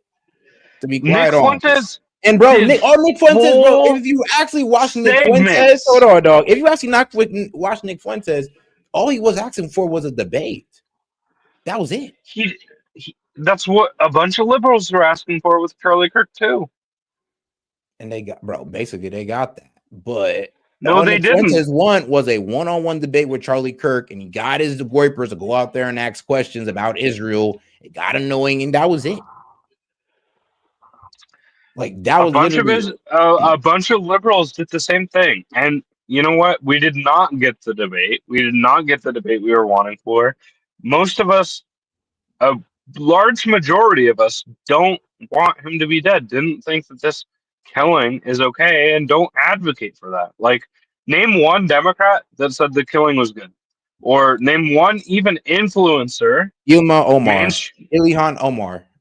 What did she say? What did she say?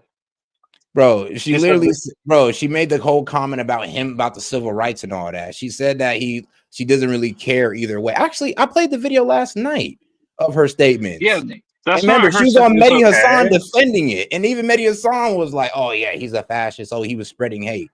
Like, bro, everybody was on her about those insensitive comments. No, so that's one example right there. That's not them saying it's okay. That's them saying they don't want to treat him like he was something that he wasn't.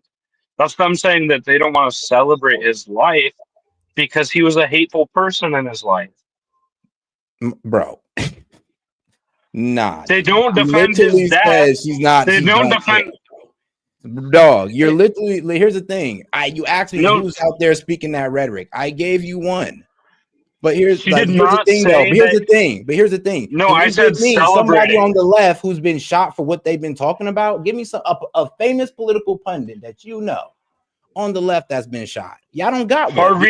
Harvey Milk, MLK, JFK, RFK. Bro, what? I said today. Melissa Hartman. Wow. Melissa Hartman. Bro, nobody knew who Melissa Hartman was until she got shot. And here's the thing. Yeah, if you actually heard what Melissa Hartman was saying before she got shot, she was actually on our side. She was actually going against immigration policies that was getting radical in Minnesota. She was killed because she was pro-choice. No, bro. Yes. The rumor around there was that she was killed because she was going against the immigration policies. Look it up, Seth. Look it up. No, the killer was anti-pro, part of I think anti-pro-choice movement or whatever. That was the killer's type. That was his group. That lady right there, she's literally on camera saying, "I'm fearing for my life over the statements I've been getting because I'm trying to vote against this immigration." So no, she is not. That is literally on camera saying that is a falsehood that you're stating right there. And Tim Walz and all these Planned Parenthood organizations. Also, the killer did say that he was working for Tim Walz. So what about that? No, Tim Walz appointed into some random thing. But the killer said that he was hired by Tim Walz. So apparently Tim Walz he didn't. Yeah, he did. He said Tim Walz. Do you want to fact check that? Do you want to fact check that live? Why not? Why not? Why not? Yeah, why not? Now, I'm going to portray Kirk's killer as not one of them. If that man was any more full of shit, he'd be a colostomy bag.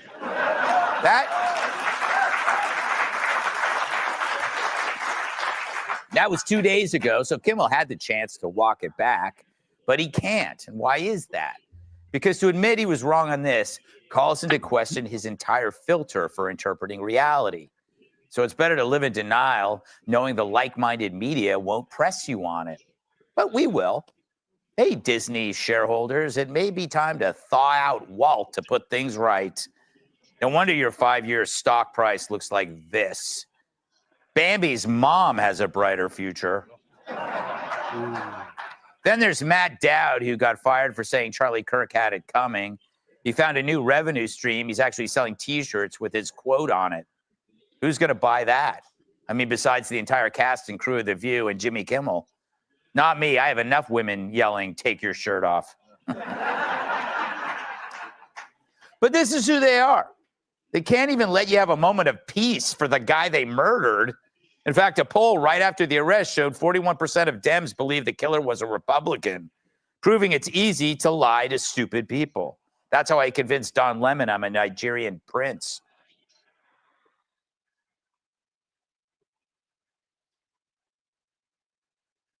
You're muted. You're muted. Thank you. Thank you. My bad. But yes, according to the shooter, Vance Bolter did claim in the letter that he was approached by Governor Tim Walz and that Walz ordered him to kill several Minnesota lawmakers. Yes. Where are you saying that?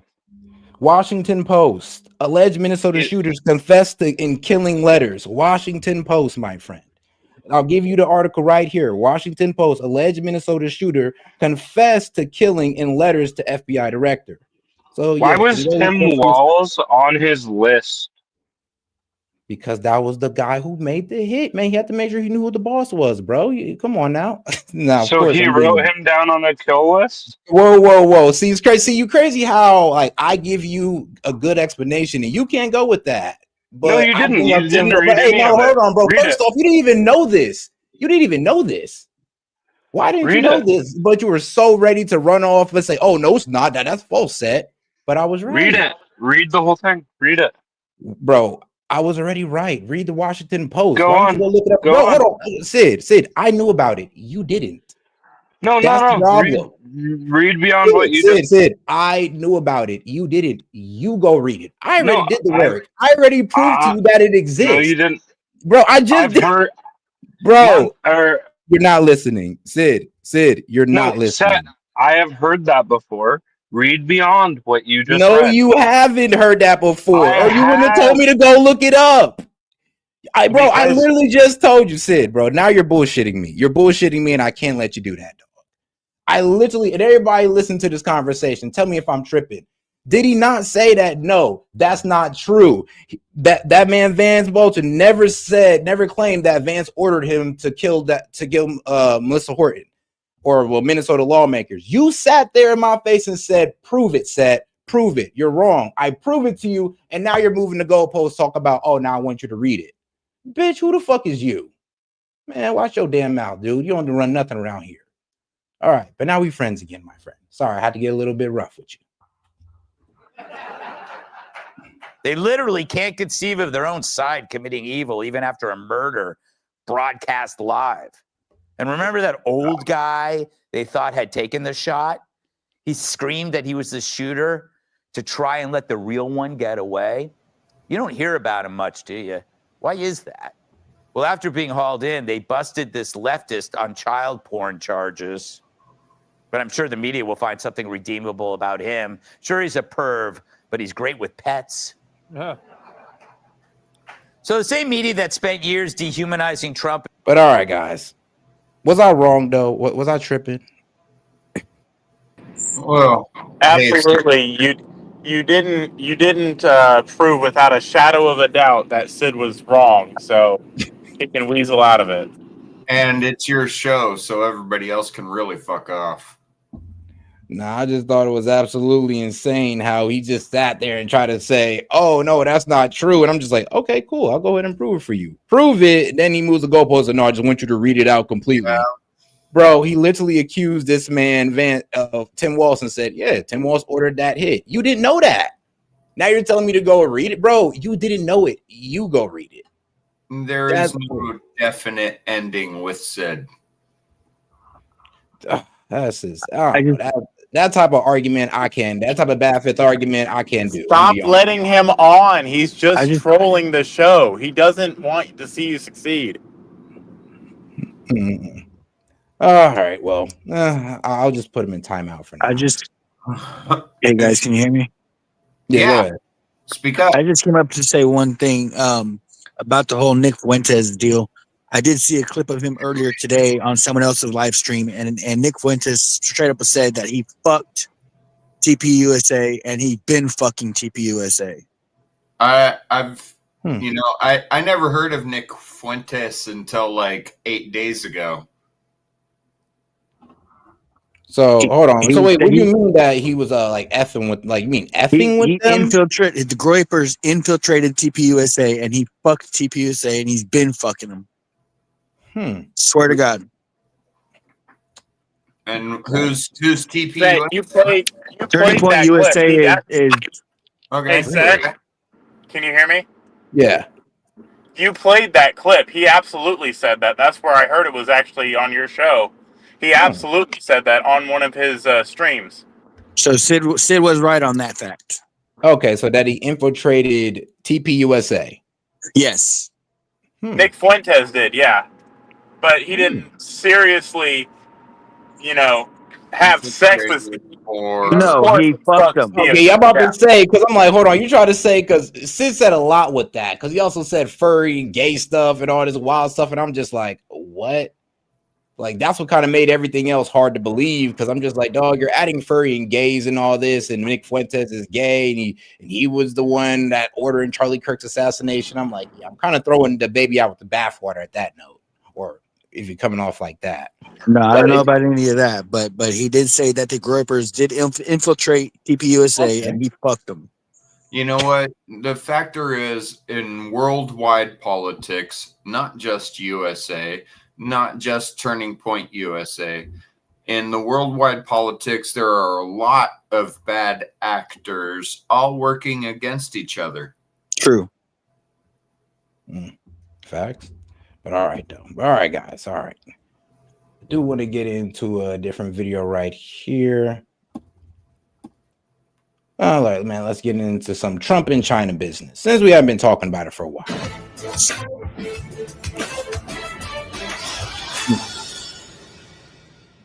President Trump and President Xi one-on-one. It's their first direct engagement since June, haggling by phone over trade and a TikTok deal. Investors are watching closely as stocks hit new highs. Welcome to the Big Money Show. I'm Brian Brenberg, along with my co-hosts Gary Kaltbaum, Lydia Hu, Jackie DeAngelis, and with us for the hour, Bahnsen Group founding partner and managing partner. He's got all those things in his title, David Bahnsen. Welcome, sir. Good to see you. Good to be with President Trump says a TikTok deal is essentially done and that China talks are progressing. We're very close to deals on all of it. And my relationship with China is very good. You know, we have a trade deal with them. We had a very good meeting the other day. And it sounds like they've approved TikTok. And TikTok is a tremendous amount of money for the United States. Under the arrangement, TikTok's U.S. business would be controlled by an investor consortium, including Oracle, Silver Lake, and Andreessen Horowitz. That's according to reports.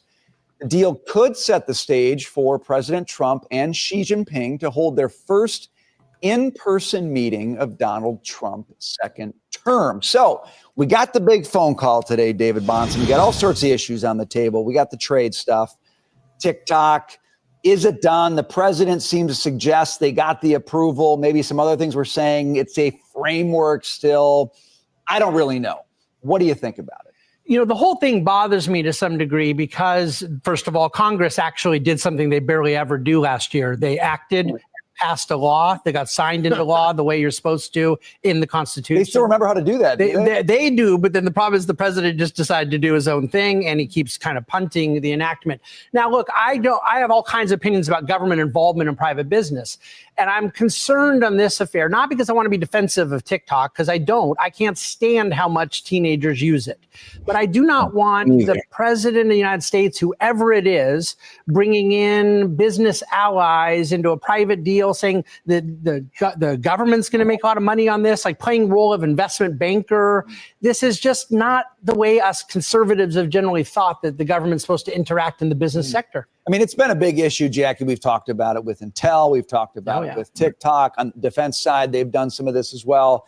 On the other hand, TikTok if we believe the congressmen who passed these laws, it's a national security concern. I don't know. All right, and shout out, let me catch up on these super chats. Shout out Justin Naylor. He says, "Can Sid shut the fuck up and let you stream, please?" I mean, hey, well, eventually, I guess I have to shut him up myself. And shout out to my man Justin Naylor coming in again. Monty is right about Sid. I watch you, not him, and I appreciate that, my man. I truly do.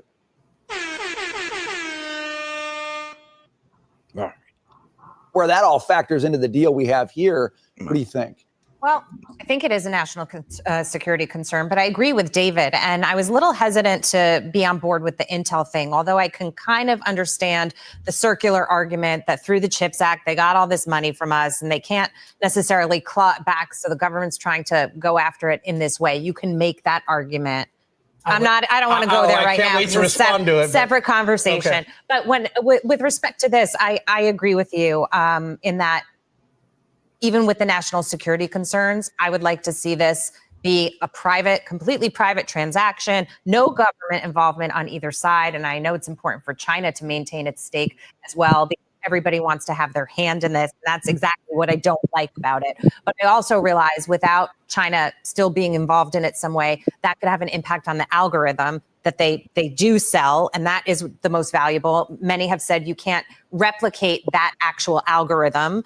And so you need that for the value to be there. So I think more details have to come out on, because what is coming out so far seems a little hazy on what this actually is, what they discussed today, what was approved per the president's Truth Social post. But the corporate side of it, they're sort of coalescing around this idea it's going to be 80% plus ownership on the U.S. side, and that the board would be, American dominated board. But they haven't said anything very clear to me, and I'm not a tech guy, but on the algorithm piece, Lydia, that's the key when it comes to the big questions of where does your data go and how does the content you see get manipulated, perhaps in ways that are disadvantageous to us and advantageous to China. I haven't seen anything firm on that, except I've heard China say it's going to be a sort of licensing agreement with ByteDance, which to me gets us back to square one. It's still ByteDance running the algorithm. And so how do you? Can I just add to that? Because it is on what you're saying. To me, it just seems like it's okay. Well, now we have some U.S. oversight here, but they're still involved. I want not oversight. I want somebody to go into the algorithm and literally rip out the China guts of it. But I don't know if that's what we're going to get. No, ain't no way. I mean, I wish we could get this 100% American owned, or at least majority American owned, but that just doesn't sound possible right now. And it doesn't even sound like China wants that. But here's the thing, though. I mean, I'm pretty sure TikTok makes most of its money off the American market. I mean, TikTok and almost every other company.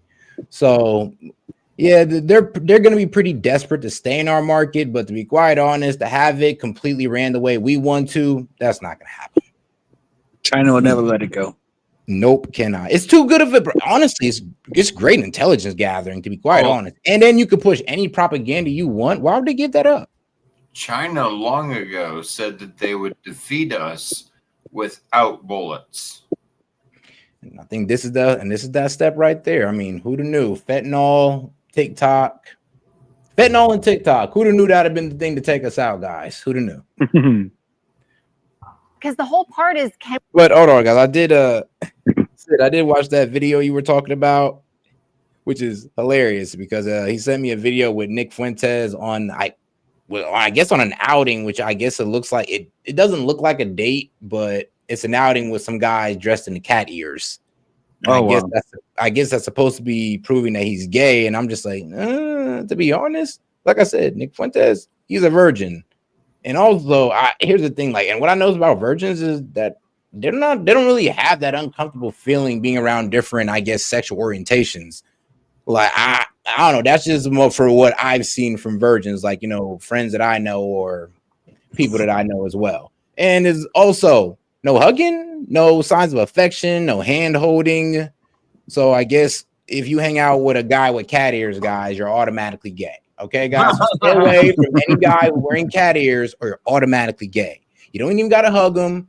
You don't even got to touch him. You just got to hang out with him. Yeah. It is a little weird, though. Yeah, it is weird though. I will admit that though. It's like, you know, just out of being fair, I can't help it, but meow. Meow. Just to be awkward. Just to I be mean, think about the dinosaurs now then. So I guess bullshit, they're or- real, but Yeah. they lived with people. That was the takeaway. So- Showed how they uncovered a lot of dinosaur bones, and in the dinosaur bones they It is found talking. like red blood cells, which organic material like that couldn't survive. Up with an Airbnb. Or literally running. So I'm thinking Nick hooked me up with an Airbnb. It was supposed to be safe. If you're alive, see, you're good. Yeah, it's safe. That's why in the thumbnail you can see the red and blue light on our faces, because that was right outside the house. Oh, but I mean, Gay. it is got a gay. It is got a gay. I ain't even gonna lie. But to prove that he's gay, no, not really. But to go out anywhere with a guy that's wearing the anime shirt with the bunny ears, Do a really good air guitar, man. not bunny ears, cat ears. No, I don't even know who I'm making fun of. I don't even. As a member, I used to do things that'd make you laugh, like ordering a girl drink in a masculine glass. Not bumping Kanye though. That's what I usually do. If I don't have guests in the vehicle, if I don't have guests in the vessel, Swinging your arms around and shit. oh yeah, pumped all the way up. It was their first date. That's why there was no Put me affection. on my clothes. Oh, Sam Lloyd in chat says it looks good. The same size. the first date, so no touching, I guess, right? I mean, anything could be true. Anything could be true, but I honestly doubt it. To be quite honest with you, nah, that ain't substantial enough. It's like, let's be real. That could be his gay friend, and like, let's be real. Are we gonna say that people can't have gay friends now? True that. No. But I mean, hey, man, I was hoping to see some type of let's be real. I almost wanted him to be right, to be quite honest with you. I wish Sid was right. I had a lot of gay friends, and some of them were a little uncomfortable, but I still treated it as humans. And I really don't give a fuck if you're gay or not. Just don't push me too hard. True. But anyway, though. Now, I mean, hey, it's saying it's a fucking date. I'm like, I don't know, man. I don't know. Like, where was the hug? Where was the kiss at the end of it, dog? Like, We didn't get to see that part. Yeah, I was looking for the homosexual happy ending. Like, hey, gross. I know, right? It is gross, but I'm just like, hey, it's supposed to solidify that he's gay, and hanging out with a guy with cat ears on. I mean, it's weird, but it doesn't prove that you're gay unless you're. Well, I had gay friends. Maybe kissing, still I don't know, say holding gross. hands in public. They ain't hold hands in public not one time, and they're gay. I mean, come on now, come on. Sure, that's a reach. But all right, guys. All right. We're gonna go ahead and turn it in on this one, man. This has been quite a all over the place type of live, man. We was all over the place. Yeah, it was. But all right, I'm gonna go ahead and end it here, man. Shout out to you guys for coming up, guys. I do appreciate y'all. Have a good night, everyone. Hey, everybody, see you tomorrow. God bless. Yep. Hey, see you guys tomorrow. God bless and peace out. And appreciate all you guys for coming up. Yes, even Sid. Guys, today modern AI is quite advanced, except two problems. It is censored and it takes your information. Well, it's hard to find a tech company that don't, but let me introduce you to one. Shout out to my sponsor, Venice AI, which allows you to protect your information and avoid censorship. Now ask yourself, why should a team of programmers at these leading AI apps be the ones to decide what is okay for you to ask and think? Also, would you be comfortable if the presidential administration could govern what AI tells you? Man, I know I wouldn't. But also, while you think about that, did you know that? Let me tell you this, it's gonna be crazy, but ChatGPT has a former director of the NSA sitting on their board right now, guys. And shout out to that man, Edward Snowden. He called this a willful, calculated betrayal of the rights of every person on Earth. And we all know how Alexa is. Alexa listens to us and recommends products based on our conversations. I mean, talk about a violation of privacy. But guys, these are just a few reasons I decided to team up with Venice AI and get you a better options or solutions to your AI needs. Now, guys, you can go ahead and check these guys out with my promo code. So shout out to Venice AI. Now, if you want to use AI without fear of handing over your most intimate thoughts to a corporation or government, you can get 20% off a pro plan using my link, Venice AI SET, and use the code SET. Man, so shout out, guys. So make sure you guys use the code. Put it up one more time for you guys right there. Once again, guys, you guys want to go ahead and have unleashed AI, uncensored AI, go ahead and tap in with my guys at Venice AI, guys. Hey, this is S.E.T and appreciate the support. And shout out to the sponsor.